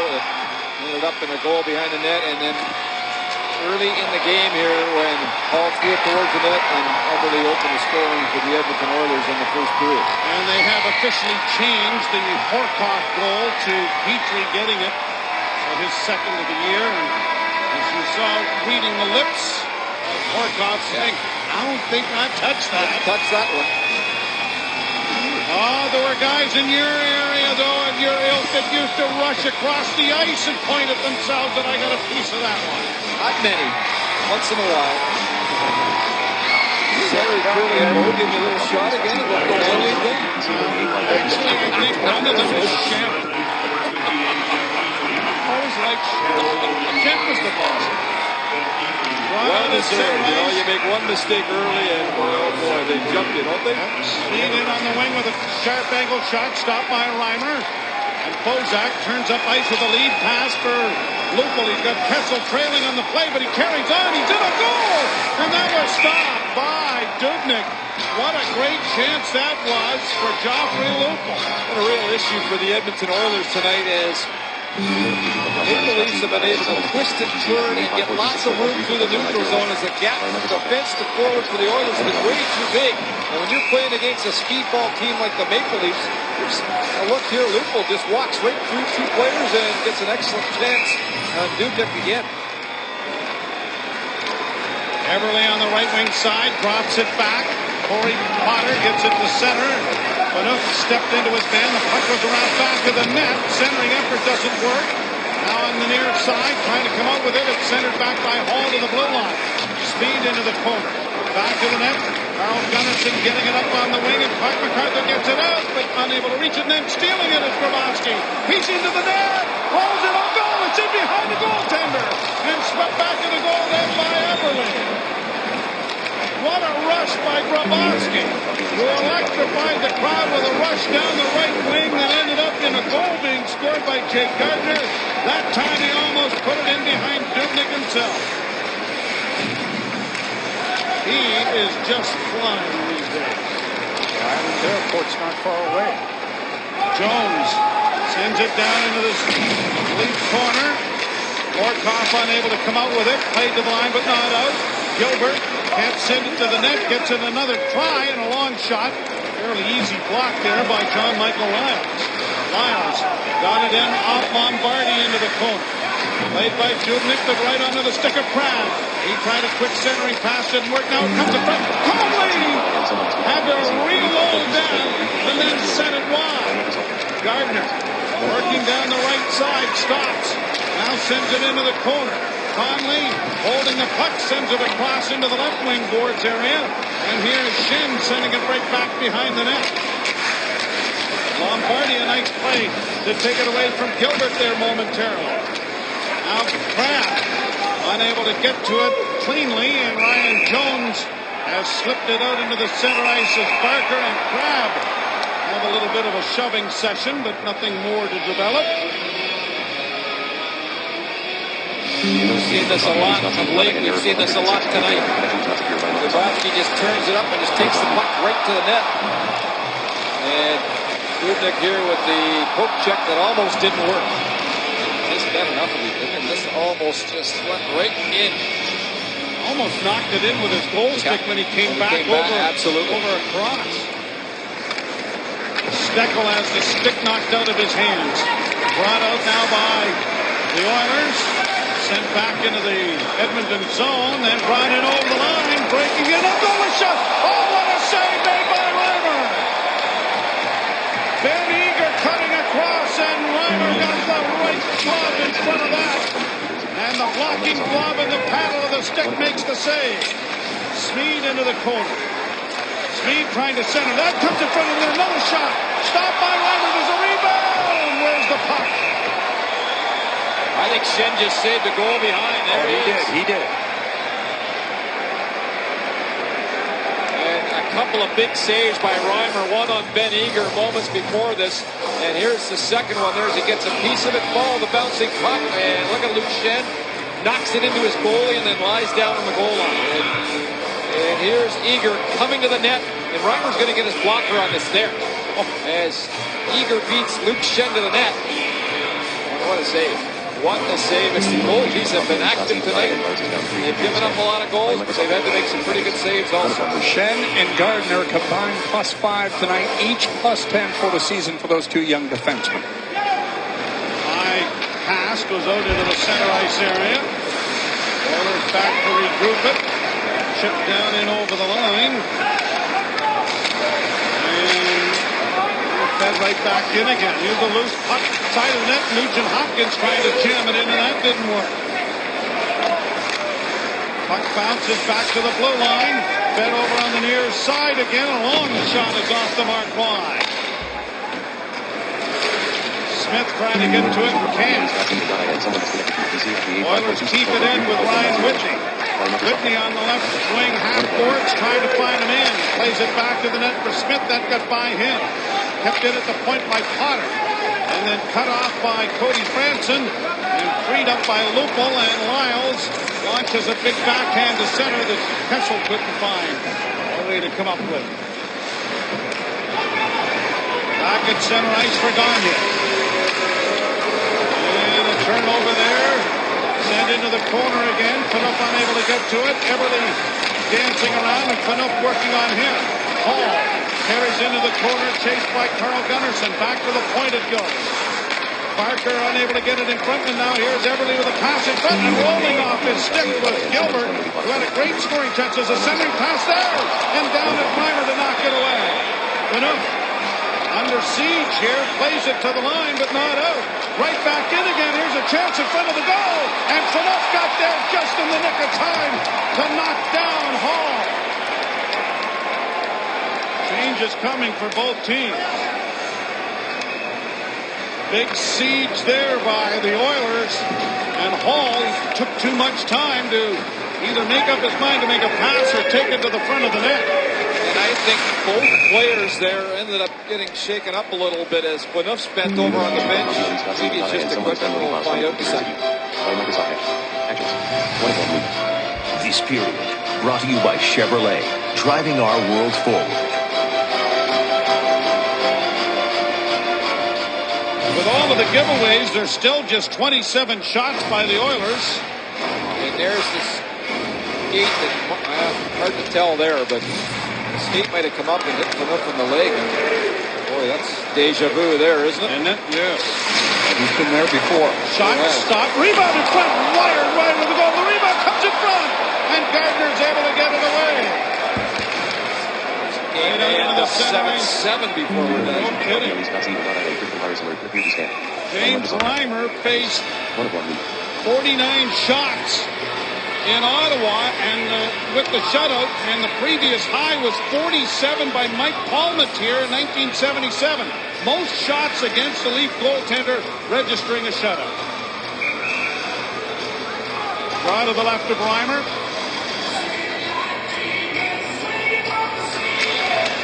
And it is controlled by Toronto and played into the left wing corner. Chipped ahead for Conley, and he gets it out into the center ice area courtesy Matthew Lombardi. Round into the forecheck. Conley as well. Plays in the line and out. Lyles sends it high into the zone. Gobbled up there and brought on by the Oilers, but unable to make a play with it was Ben Eager. Cody Franson. A bank pass is deflected by Armstrong down into the Oiler end. Steckel got a piece of his man. Brought out now by Jeff Petrie. Onto the wing for Hemsky that didn't work, and Armstrong will knife it down into the Oiler zone again. Back to the net. Brown, Steckel. Brown with it again. Unable to make a play into the corner for an awaiting centerman and David Steckel. And now up the middle it comes for Nugent Hopkins, and onto the wing it goes for Hemsky. A right wing feed now for Potter. A shot wide of the goal. Whitney trying to keep it in and does. Smith in the corner against Cody Franson. Steckel in there trying to help out. Smith gets it freed up. Ales Hemsky trying to come out of the corner. Brown got a piece of his man, and it is sped around the boards by Lyles, but not out. Maintained by Potter. Jammed in there is Lyles. Armstrong finally gets to it and is able to chip it out into the center ice area. Goniey, if both teams are changing, sends it back into the Oiler end. Right wing feed sends Goniey back into the Toronto zone. Spun around on the play, hit by Lyles. Phaneuf with the loose puck up on the wing for Lupul, and Lupul with a long left wing feed. Try for Kessel, didn't work. And then a drive launched by Petrie ends up way up into the screen and out of play. Leafs hanging on, and I do mean hanging on to a 5-3 lead. He wants to show this again. And, oh, man, I mean, Taylor Hall on this play, and it's created quite a conversation about helmets and warm-up supports. And that was just an awful incident. Corey Potter stepping on his head, and there is the end result. Taylor Hall, I mean, he only missed a game, if you can imagine. And I love the way this kid plays. He's a gamer, and what a skill set he has. A terrific skater with power. It was so reminiscent of the Boreas Salming incident, although the game was being played at the time when Salming got stepped on in the goal crease by Gerard Gallant, and yet he left immediately. He got off the ice, and you didn't know at times why he had gone or what the injury, how severe it was, and it was over 200 stitches for Boreas Salming. And that photograph is a famous one. The aftermath. Well, we're on the topic. A tough day for coaches, too. You got Tom Rennie out in the game late because he got hit with a puck this morning, and I think he got run over in practice. Here's Bozak with a chance in front. Down is Dubnyk, and it just went wide. He got broken ribs. They say he's going to be okay. He got completely run over today as well in Buffalo. Leafs flip it ahead. Brought in over the line by Lupo and squeezed to the boards, and it's down into the Edmonton zone. I can't believe Doug McLean never got run over. He couldn't even skate for crying out loud. There you go, adding fuel to the fire. Hall with a drive, and it's whistled over on top of the goal. I couldn't resist. You have to have the last word, in the third period. Just when we thought you guys were getting along. Offside at the blue line. He wasn't setting down. So the face-off outside the line. Molson Canadian Leafs Hockey on Sportsnet. Brought to you by Molson Canadian, made from Canada.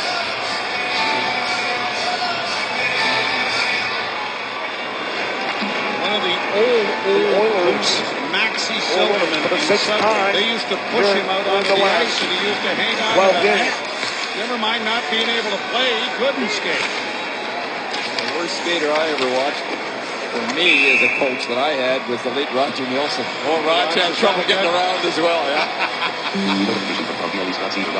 Hey, you guys, you've got to listen to Tim and Sid Monday to Friday on Sportsnet, the Fan 590, or listen online at sportsnet.ca from 1 to 4 Monday to Friday. What Tim has lost on his head, well, Sid's more than made up in terms of the eyebrowage, and these guys have got a couple of personalities, and they've got some opinions, and on the odd occasion, they kind of agree. But they're big fans of our show, and of course, we're big fans of their show Monday to Friday. Tyler Bozak with his 10th goal of the season. One of the 5 the Leafs have scored. His 31st point. He had 32 all of last year. Around on the boards off a leg. Gobbled up by Toronto and brought out at center by Crabbe to Lombardi. Back to Joey Crabbe and over the line. Crabbe with a shot. Glove save, Dubnyk. And it will be held for a draw in the Oilers zone. 11:08 to play in the third. Now 3 shots have got by Reimer, but he's kicked some rebounds out, but I've liked his movement tonight. There's been a lot of traffic. This is a difficult team to play against the Edmonton Oilers because they're very creative. There's an excellent save on Ager in the third period, and Shen helped out the cause a little bit here in the third period also as he saved the goal. Thanks a lot. And gotta thank you, Pat, for his efforts. Oilers control the face-off and bring it out with a pass ahead, deflected in by Hall. And the Oilers turning it over and getting it back. Hall again has it turned over that time as he had it knocked off. Edmonton 15-8-3 on home ice. They've won 3 of their last 20 on the road. Canuck loses it. The shot goes off the leg as 4 Leafs were strewn in front of the net. Blocking shots. Grabowski sends it off the glove of MacArthur, and MacArthur sends it down into the Edmonton zone to get a change going.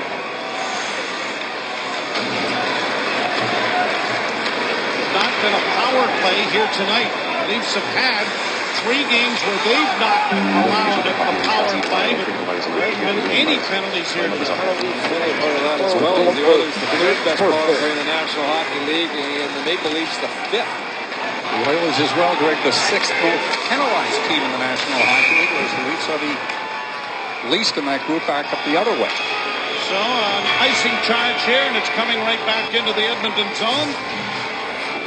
And the thing about penalty killing is you don't have to be real good at it if you don't take very many. And this is really quite a statistic. A remarkable stat, really, that they've been able to stay out of the box and keep their sticks down and not get some hooks and holes. It's incredible throughout the course of the game. And 2.5 less power plays per game is an enormous statistic.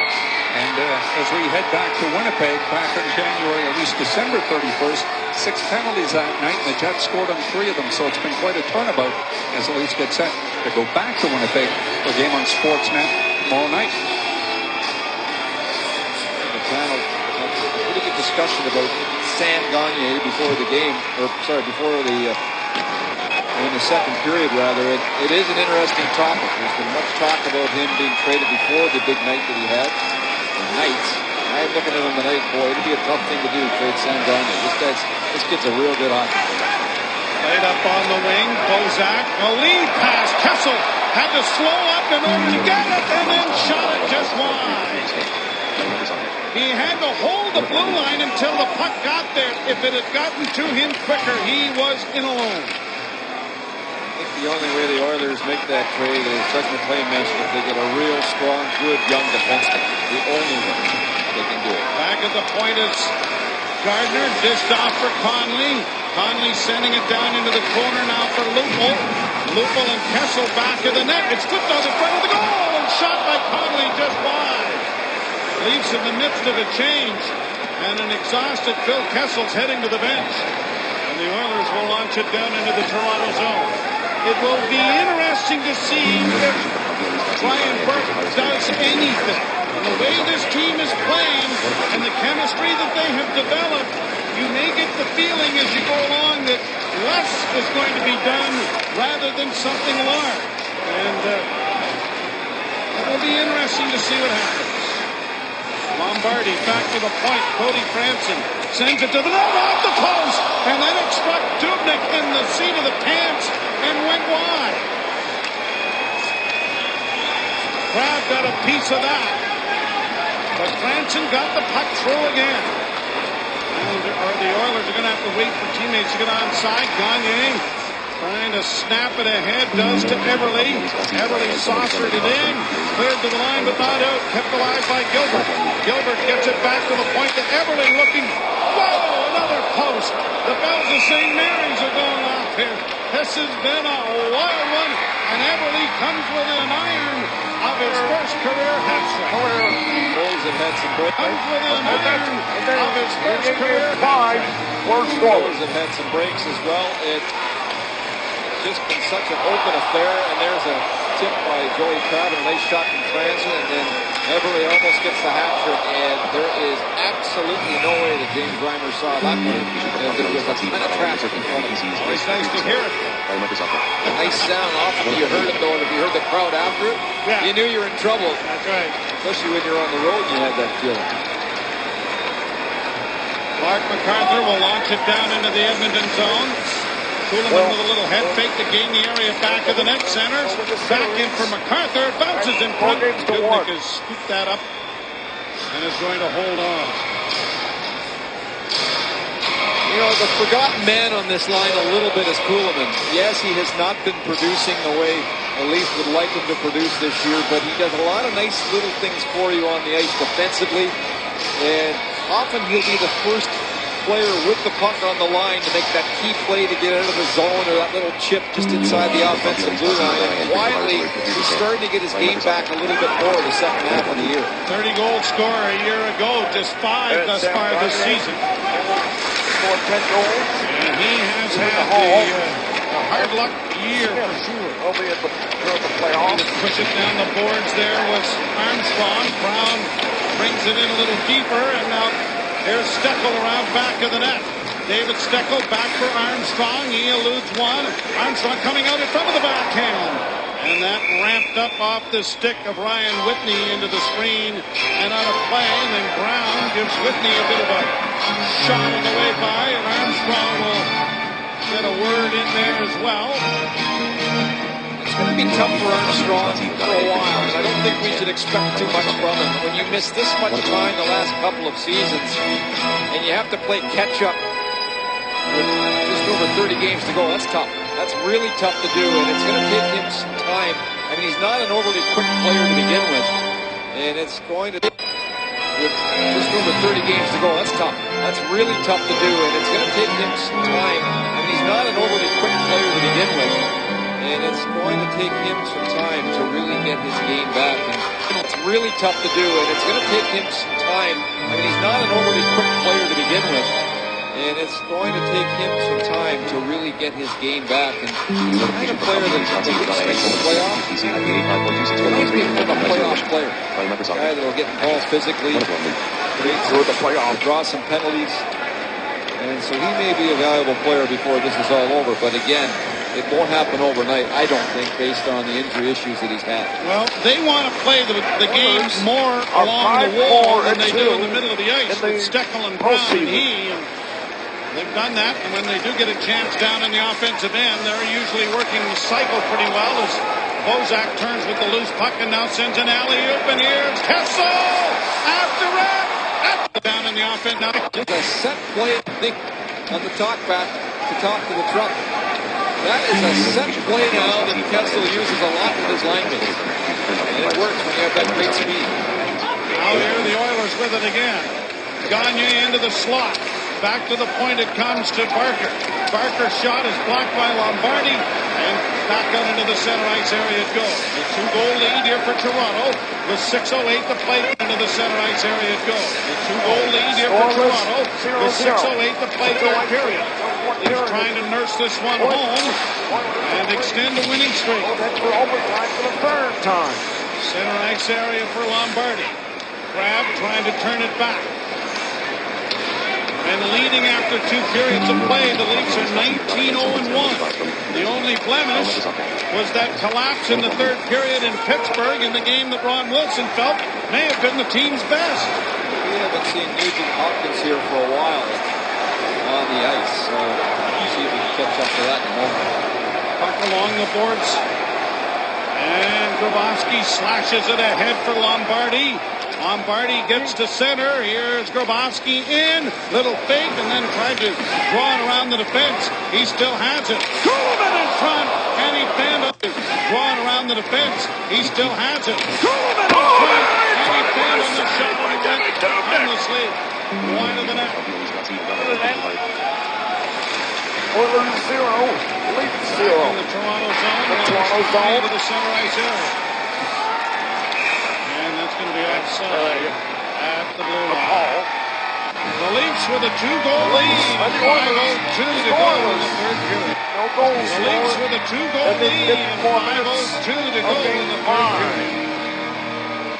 Third period, and there is perhaps why, as Mike Brown hits him. Hopkins just coming off a shoulder injury, just played, this is his second game back from missing some considerable time with that injury, and he has not played the rest of this period after that hit. Well, a busy week for the Maple Leafs. If we look at the Oilers front office staff, they'll play in Winnipeg, as Kenny mentioned. If we look at the Oilers front office staff, they'll play in Winnipeg, as Kenny mentioned. The game you'll see here on Sportsnet. Then it is off to Philadelphia Thursday. And a night that a lot of us are looking forward to, and that is Matt Sundin's number 13 being raised to the rafters here on Saturday night with the Montreal Canadiens. For the second time in Game 5. At the blue line. Sent in now here, the Oilers trying to press with a pass in front, deflected away and played to the line, but not out. MacArthur unable to grab it. Played off the glass to center and a race for it. Kuhlman giving chase, but won't get there ahead of Ladislav Smid. Right wing side, Jeff Petrie sends a long shoot in down into the Toronto zone. Smith overskated the puck. Colby Armstrong turns now as he'll launch it on the backhand, and that's a little bit too much attached to it. And an icing charge is coming up here against the Leafs. Connected coming up after the game. Let's see what's going on there.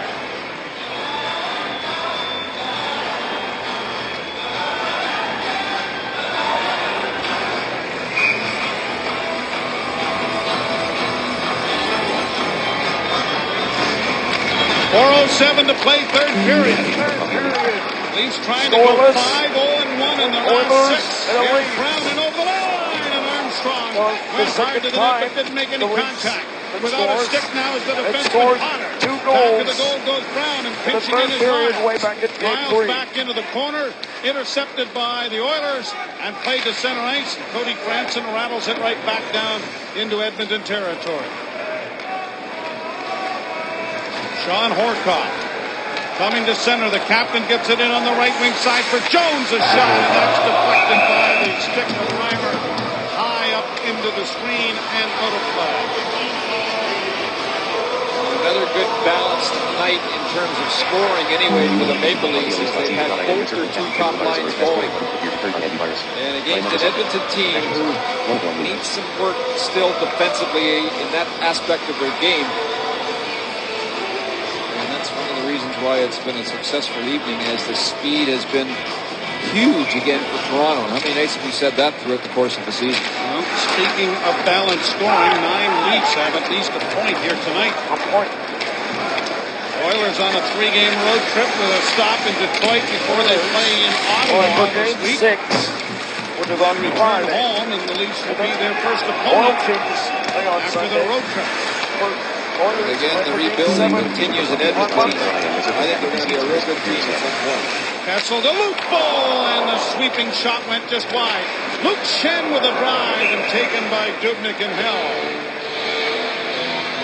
Oilers have terrific forwards. Those young kids are just going to get better and better and better. They could add some players on the back end in defense, and we're going to be in business. And there's another good chance to score by Lupu. He's had a terrific night, and then Dubnyk makes sure that there isn't another rebound attempt as he freezes it. There are just 2 other games in the NHL, none of them involving the Eastern Conference teams, so a win by the Maple Leafs tonight would push them ahead of Ottawa and into 7th spot. And it wasn't so long ago that a win by the Ottawa Senators here had them 9 points ahead of the Maple Leafs. And in the middle of that 2-week span or 3-week span was a week off for the All-Star break. So the Leafs have made up a lot of ground, and the Ottawa Senators have really stumbled.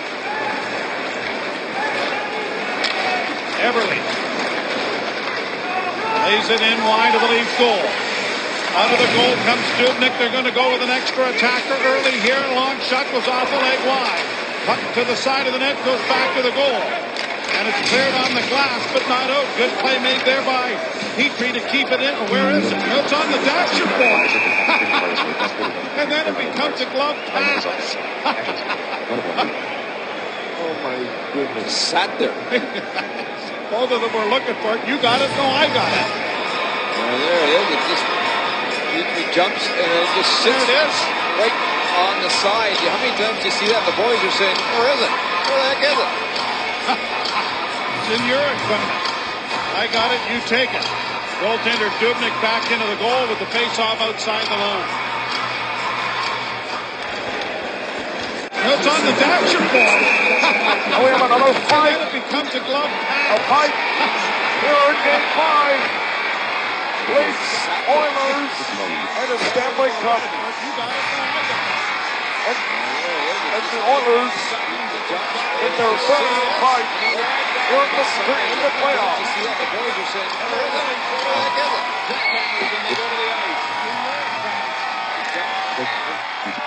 Well, Patty really trying to prove himself after Patty really trying to prove himself after he was a healthy scratch in the game in Detroit. They'll go to the box.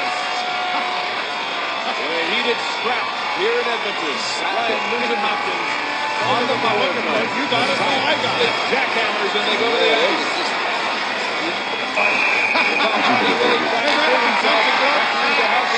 the game in Detroit. He got it right here in Edmonton. On the mound. There it is. On the side. You see that? The boys are saying, where is it? There it is. On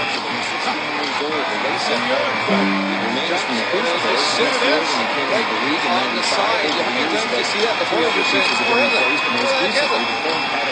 But all players that have got since last season, I got it. You take it. Goaltender Dubnyk back into the goal with the face-off outside the line. stupid question. I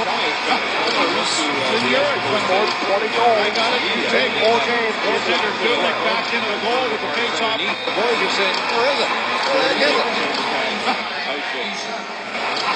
He's in your equipment. I got it. You take it. Goaltender Dubnyk back into the goal with the face-off outside the line. How many times do you see that, though? You get stacked up penalty kills over the next goal.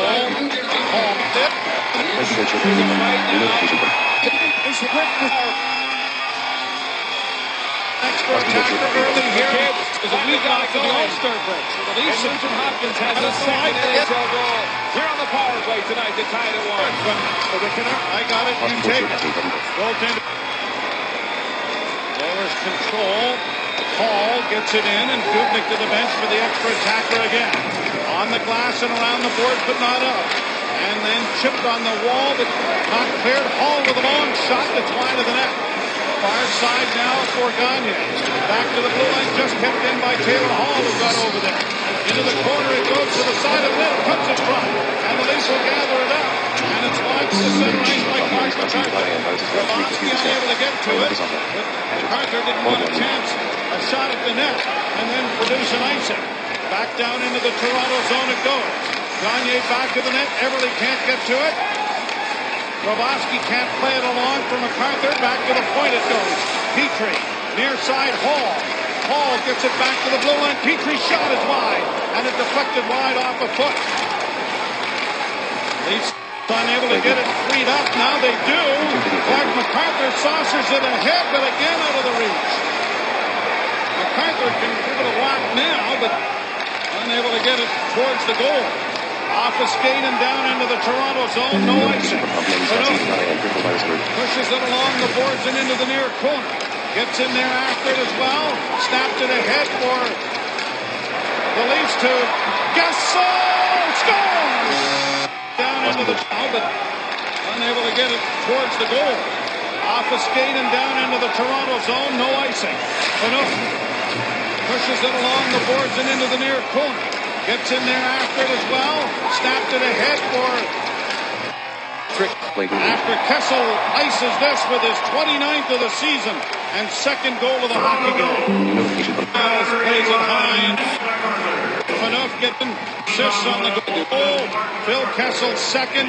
His 20th was Ryan Smith. Final 10 seconds. One of the things you talked about, Joe, at the start of the year is the Leafs' home record had to be better. Well, that makes it now 16-4 at home, and that's better, much better.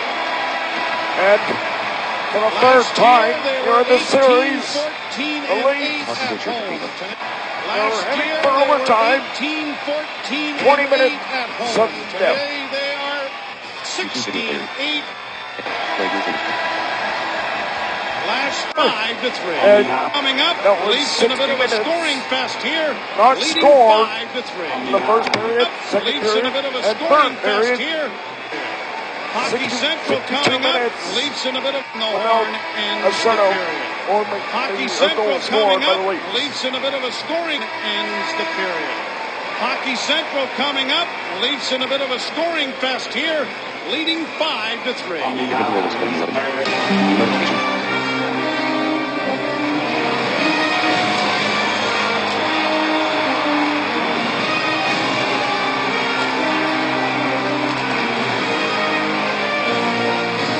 Insurance 5-3 lead. Come back to the Air Canada Center where the Maple Leafs have a welcome back to the Air Canada Center where the Maple Leafs have a 5-3 Still finishing off the Let's see if scoring the with Leafs his 21st of the year at win 16:54. the 4-1 Go down to ice series. level now and join Scott Moore. And 21st heading of for the the year at conference final. 16:50. Coming in was to get Panoka and Gunnarsson out as all recent weeks. As Scott Gordon, the assistant coach, told me came from mistakes they hadn't been making in recent weeks as a team. So they like that matchup and will continue forward in the third period with it. And you guys mentioned earlier about the 28 scouts this year tonight. An unofficial Air Canada Center record. They represent 23 teams. The countdown is on. 3 weeks to trade deadline day. Back to you, Joe.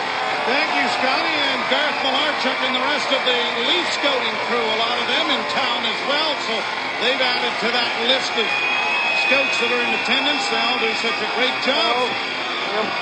Ryan The Smith, Leafs have a 5-3 lead heading into the third period. Jordan Everly has the scouts that are in attendance. They all do such a great job. Paul, Beverly, Leafs have a 5-3 on the ice for overtime. lead heading into the third period. Jordan Heading for the fourth He's period. been the best Oiler for me tonight in this game. And what a creative kid, a little give and go. It ended up in a goal behind the net. And then early in the game here, when Paul threw it towards the net and Everly opened the scoring for the Edmonton Oilers in the first period. And they have officially changed the Horcock goal to Petrie getting it an Oilers his second of the year. And as you saw reading the lips, and we have an overtime period. Touch that one. Oh, there were guys in your area, though, and your ilk that used to rush across the ice and point at themselves. Overtime period. Not many. Once in a while. Larry, Curly, and Mo give me a little shot again. Here we go. Always like Jeff was the boss. Well deserved. You know, you make one mistake early and, oh boy, they jumped you, don't they? Speed in on the wing with a sharp angle shot, stopped by Reimer. And Bozak turns up ice with a lead pass for Lupul. He's got Kessel trailing on the play, but he carries on. He's in a goal! And that was stopped by Dubnyk. What a great chance that was for Joffrey seconds in The real overtime. issue for the Edmonton Oilers tonight is Maple Leafs have been able to twist and turn and get lots of room through the neutral zone as the gap defense to forward for the Oilers is way too big. And when you're playing against a speedball team like the Maple Leafs, look here, Lupul just walks right through two players and gets an excellent chance on Dubnyk again. Everly on the right wing side, drops it back. Corey Potter gets it to center. He's got Kessel trailing on the play, but he carries on. He's in a goal! And a tripping call against Toronto.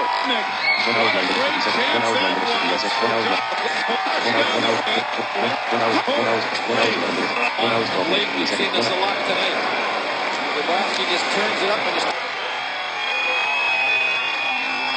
takes the puck right to the net. And Dubnyk here with the poke check that almost didn't work. Just bad enough of it. This almost just went right to the net.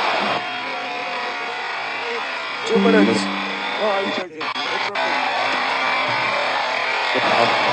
And we've seen this a lot lately. We've seen this a lot tonight. Well, Ryan Smith will be the last guy on the ice with respect to turn the puck over in neutral ice. Can't do that against the Sedins. Here's the opening face-off. Much said about Nugent Hopkins' inability to win draws. He rips the first one away from Cody Hodgson, and that patented Ballard hit almost didn't work. But if he goes a little too low, gets him in hot water. But a perfectly executed down the right wing boards there. Absolutely right. And Nugent Hopkins, as you mentioned,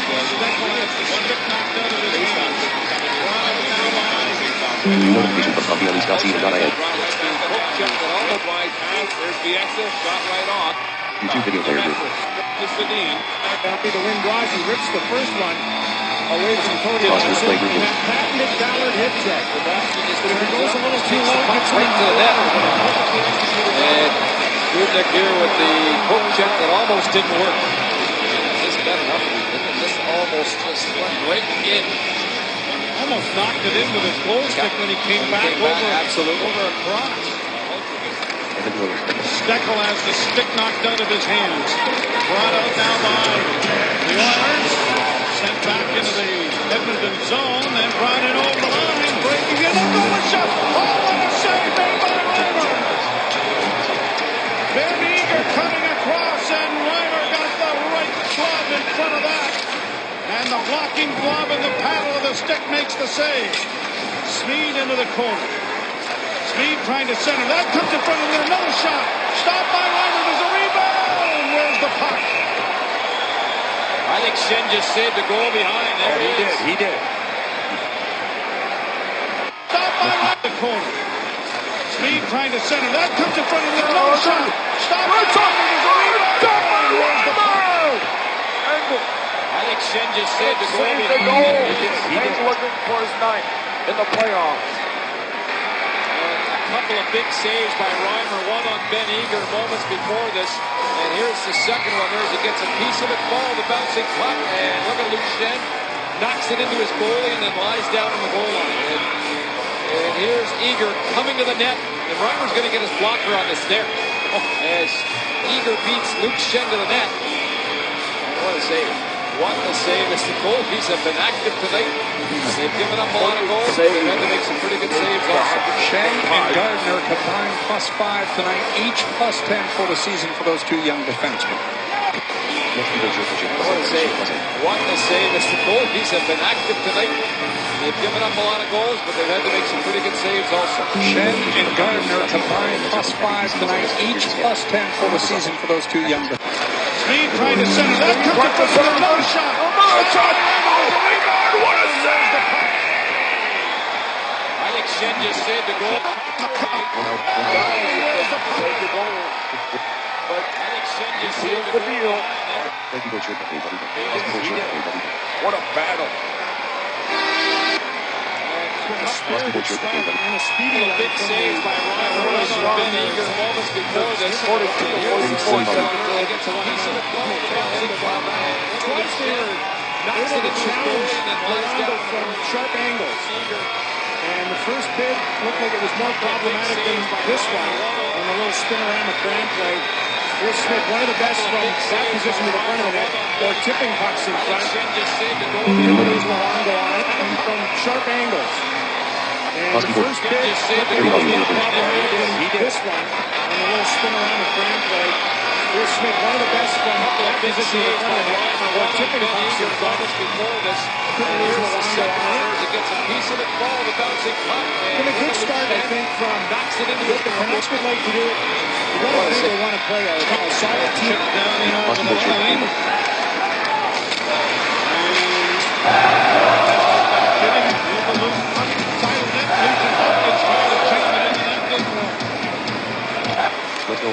Puck bounces back to the blue line. Fed over on the near side again. A long shot is off the mark line. Smith trying to get to his heads. Oilers keep it in with Ryan. Whitney on the left wing half boards trying to find him in. Plays it back to the net for Smith, then to find him. Kept it at the point by Potter. And then cut off by Cody Franson. Freed up by Lupel and Oilers. Launches a big back play in the center. The Kessel time. It's ball game. Back at center ice for Goniey. 8-2-1. 7-2-1. Send into the corner again. Put up get to it. Dancing back. Put up working on him. Carries into the corner. Chased by Carl Gunnarsson. Back to the point it goes. Parker unable to get it in front. And now here's Everly with a pass in front. And rolling off his stick was Gilbert. Who had a great scoring touch as a centering pass there. And down at Reimer to knock it away. Under siege here. Plays it to the line but not out. Right back in again. Here's a chance in front of the goal. And Canuck got there just in the nick of time to knock down Hall. Changes coming for both teams. Big siege there by the Oilers. And Hall took too much time to either make up his mind to make a pass or take it to the front of the net. And I think both players there ended up getting shaken up a little bit as Benoit's bent over on the bench. Maybe it's just equipment. We'll find out in a second. This period brought to you by Chevrolet. A driving our worlds forward. Maybe it's just equipment. We'll find out in a second. This this overtime period. Brought to you by Chevrolet, driving our world forward. With all of the giveaways, there's still just 27 shots by the Oilers. New notification from Goniey and critical virus alert appeared to reveal antivirus. Play Microsoft Edge. Actions. One of one move. Come up from the leg. Oh, that's deja vu there, isn't it? Isn't it? Yes. He's been there before. Shot, stop, rebound. Oilers. Right to the goal. The rebound comes in front. And Gardner's able to get it away. Never get to the second overtime. 11 games. So, James Reimer faced 49 shots 95 volume movement. in Ottawa, and with the shutout, and the previous high was 47 by Mike Palmatier in 1977. Most shots against the Leaf goaltender registering a shutout. Right to the left of Reimer. that's 64 shots. They're in game 5. And it is controlled by... Boston Gold shirt page every day. New notification from Goniey and error 406 update 50. And it is controlled by Toronto and played into the left wing corner. Chipped ahead for Conley, and he gets it out into the center ice area courtesy Matthew Lombardi. Grab into the forecheck. Conley as well. Played to the line and out. Lyles sends it high into the zone. Gobbled up there and brought on by the Oilers, but unable to make a play with it was Ben Eager. Cody Francis. Bank pass is deflected by Armstrong down into the Oiler end. New notification from Goniey. Steckel got a piece of his man. Brought out now by Jeff Petrie. Onto the wing for Hensky that didn't work, and Armstrong will knife it down into the Oilers zone again. Back to the net. Brown, Steckel. Brown with it again. Unable to make a play into the corner for an awaiting centerman and David Steckel. And now up the middle it comes for Nugent Hopkins, and onto the wing it goes for Hensky. A right wing feed now for Potter. On a shot wide of the goal. Whitney trying to keep it in and does. Smith in the corner against Cody Francis. Steckel in there trying to help out. Smith gets it freed up. Alex Hensky trying to come out of the corner. Brown got a piece of his man. And it is sped around the boards by Lyles, but not out. Maintained by Potter.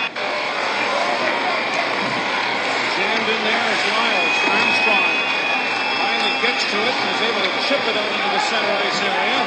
Goniey, as both teams are changing, sends it back into the Oiler end. Right wing feed sends Goniey back into the Toronto zone. Spun around on the play, hit by Lyles. Benook with the loose puck up on the wing for Lupo, and Lupo with a long left wing feed. New notification from Goniey and error 406 update failed. Connection was not secured by Microsoft Edge. Launched by Petrie, ends up way up into the screen. And it's created quite a conversation about helmets. Oh, man, I mean, Taylor Hall in this play, and it's created quite a conversation about helmets and warm-ups, of course. And that was just an awful incident. Corey Potter stepping on his head, and there is the end result. It's a warm-ups. I mean, Taylor Hall in this play, and it's created quite a conversation about helmets and warm-ups, of course. And that was just an awful incident. Corey Potter stepping on his head, and there is the end result. And Taylor Hall, I mean, he only missed a game, if you can imagine. And I love the way this kid plays. He's a future. And that was just an awful incident. Helmets and warm-ups, of course. Video player group. And that was just an awful incident. Corey Potter stepping on his head, and there is the end result. And Taylor Hall, I mean, he only missed a game, if you can imagine.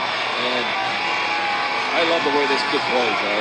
He's a gamer, and what a skill set he has. A terrific skater with power. It was so reminiscent of the glorious Salmon incident, although the game was being played at the time that Salmon got stepped on in the goal by Gerard Gallant, and yet he left immediately. The Salmon incident, although the game was being played at the time that Salmon got stepped on in the goal. Notification from Goniey and someone finished the PC. 85 He got off the ice. He did nice at times. Wow. He had gone or what the injury, how severe it was. It was over 200 stitches. It's a famous one. The aftermath. Yeah. While we're on the topic, a tough day for coaches, too. You got Tom Rennie not in the game tonight because he got hit with a puck this morning, and Andy Ruff got run over in practice. And here's Bozak with a chance in front. Down is Dubnyk, and it just went wide. Andy Ruff, broken ribs. They say he's going to be okay. He got completely run over today as well. And Leafs flip it ahead.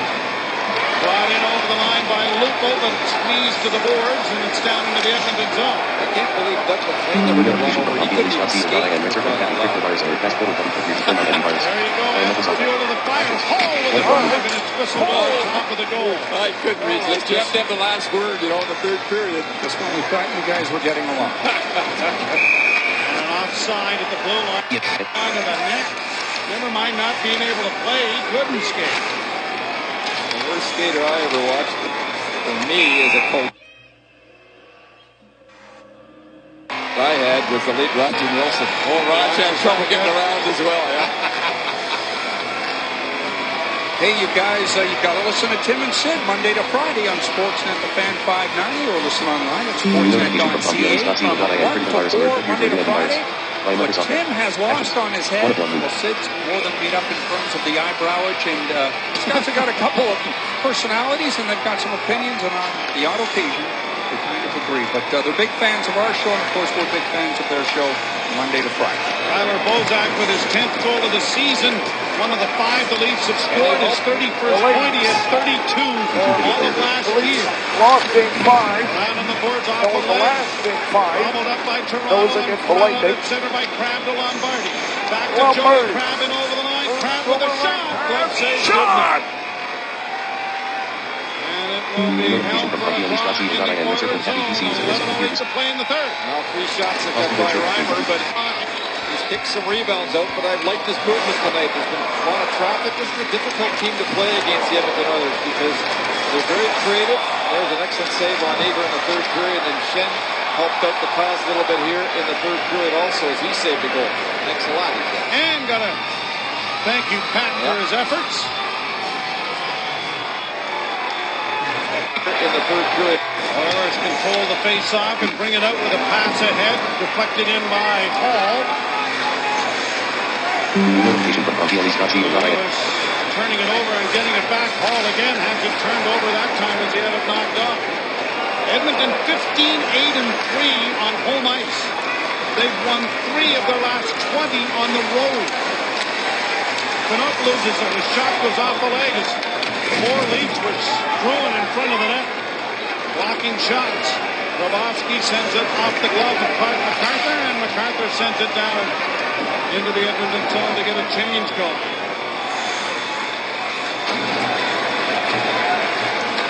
Not been a power play here tonight. The Leafs have had 3 games where they've not allowed a power play, but there haven't been any penalties here tonight. Notification from Hockey Leagues.ca and someone must have PC at the A542. League in the Maple Leafs, the 5th.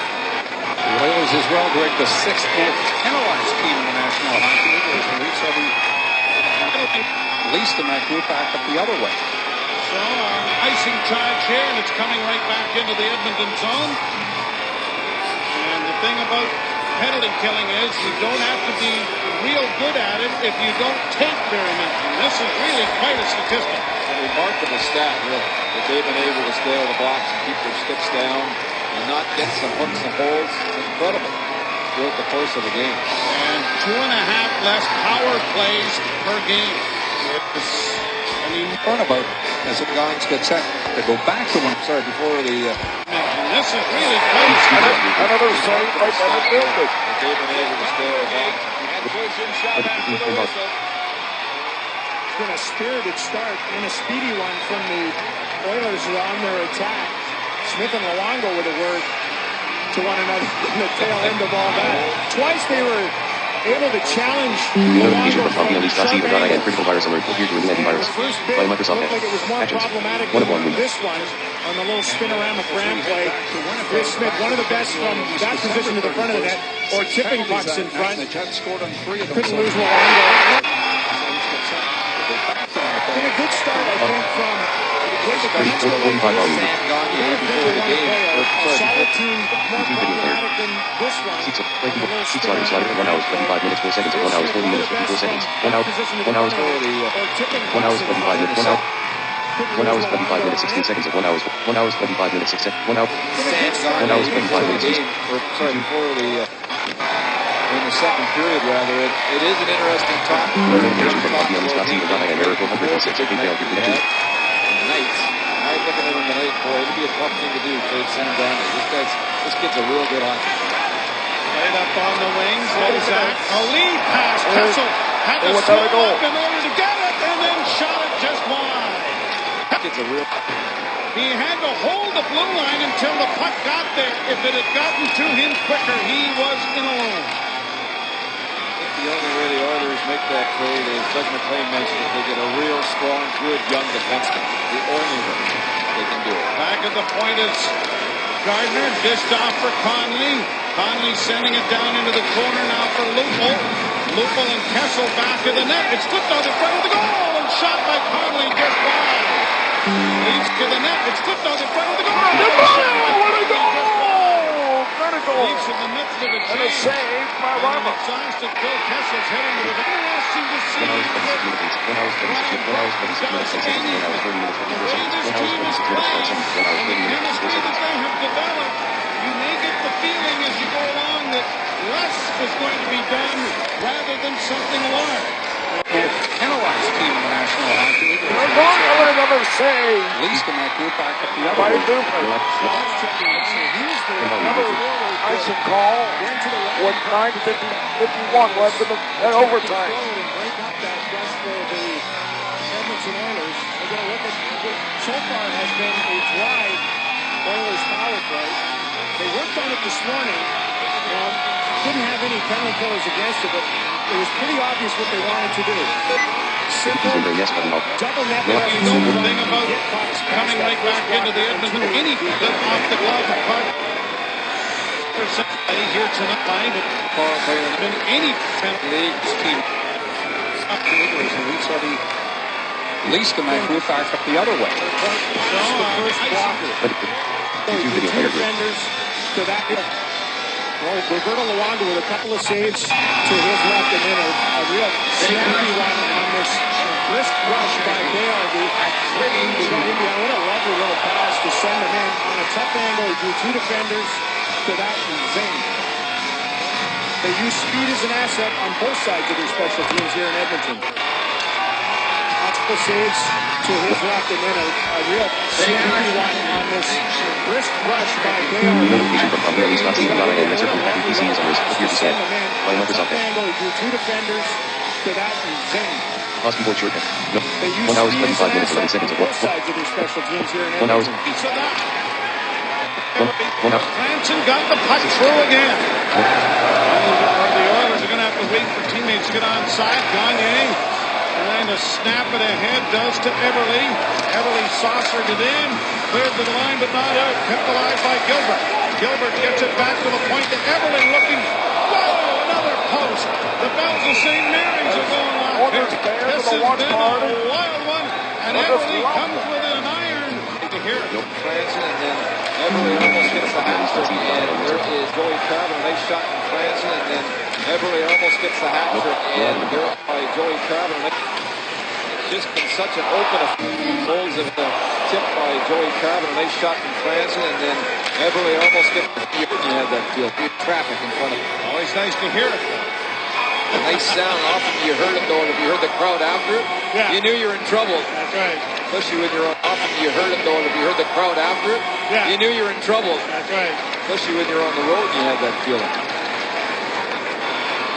James Ryan saw that one. There was a ton of traffic in front of him. Always nice to hear it. Franson, and then Everly almost gets the hat trick, and there is absolutely no way that James Reimer saw that one, as there was a ton of traffic in front of him. Always nice to hear it. A nice sound. Often you heard it though, and if you heard the crowd after it, you knew you were in trouble. That's right. Especially when you're on the road, you had that feeling. Mark McCarthy will launch it down into the Edmonton zone. The Oilers. Coolman with a little head fake to gain the area back of the net centers. Back in in from the McCarthy. playoffs. Bounces in front. The Oilers Dubnyk has scooped that up for overtime. and is going to hold on. Fourth time. You know, the forgotten man on this line a little bit is Coolman. Yes, he has not been producing the way Leaf would like him to produce this year, but he does a lot of nice little things for you on the ice defensively. And often he'll be the first player with the puck on the line to make that key play to get out of the zone or that little chip just inside the offensive blue line. And quietly, he's starting to get his game back a little bit more in the second half of the year, producing the way the Leafs would like him to produce this year. But he does a lot of nice little things for you on the ice defensively. And often he'll be the first player with the puck on the line to make that key play to get out of the zone or that little chip just inside the offensive blue line. And watch the Leafs would like him to produce this year, but he does a lot of nice little things in producing the way the Leafs would like him to produce this year, but he does a lot of nice little things for you on the ice defensively. And often he'll be the first player with the puck on the line to make that key play to get out of the zone or that little chip just inside the offensive blue line. And quietly, he's starting to get his game back a little bit more in the second half of the year. 30-goal scorer a year ago, just 5 thus Sam far this Goniey, season. Ryan and Hopkins. And he has had the scored only one goal in overtime in Game 7. He would push it down the boards there was Armstrong. Brown brings it in a little deeper, and now there's Steckel around back of the net. David Steckel back for Armstrong. He eludes one. Armstrong coming out in front of the backhand. And that ramped up off the stick of Ryan Whitney into the screen and out of play. And then Brown gives Whitney a bit of a shot on the way by, and Armstrong will get a word in there as well. It's going to be tough for Armstrong for a while, and I don't think we should expect too much from him. When you miss this much time the last couple of seasons, and you have to play catch-up with just over 30 games to go, that's tough. That's really tough to do, and it's going to take him some time. He's not an overly quick player to begin with, and it's going to take him some time to really get his game back. And he's the kind of player that the league ball physically creates and draw some penalties, and so he may be a valuable player before this is all over. But again, it won't happen overnight, I don't think, based on the injury. Sam Goniey on the 30-goal plateau again. A pass up on the right-wing side for Jones. They'll look for an overtime hero. The line there was Sam Goniey. Ryan Smith. Let's hear Sam Goniey just went up the net. We talked about Joe at the start of the year. 6 minutes left to go in the overtime. Here is Goniey with a 7-point night. Much better. Goniey went up the net. Shoots. He scores! There were 18. Sam Goniey wins the Game 5.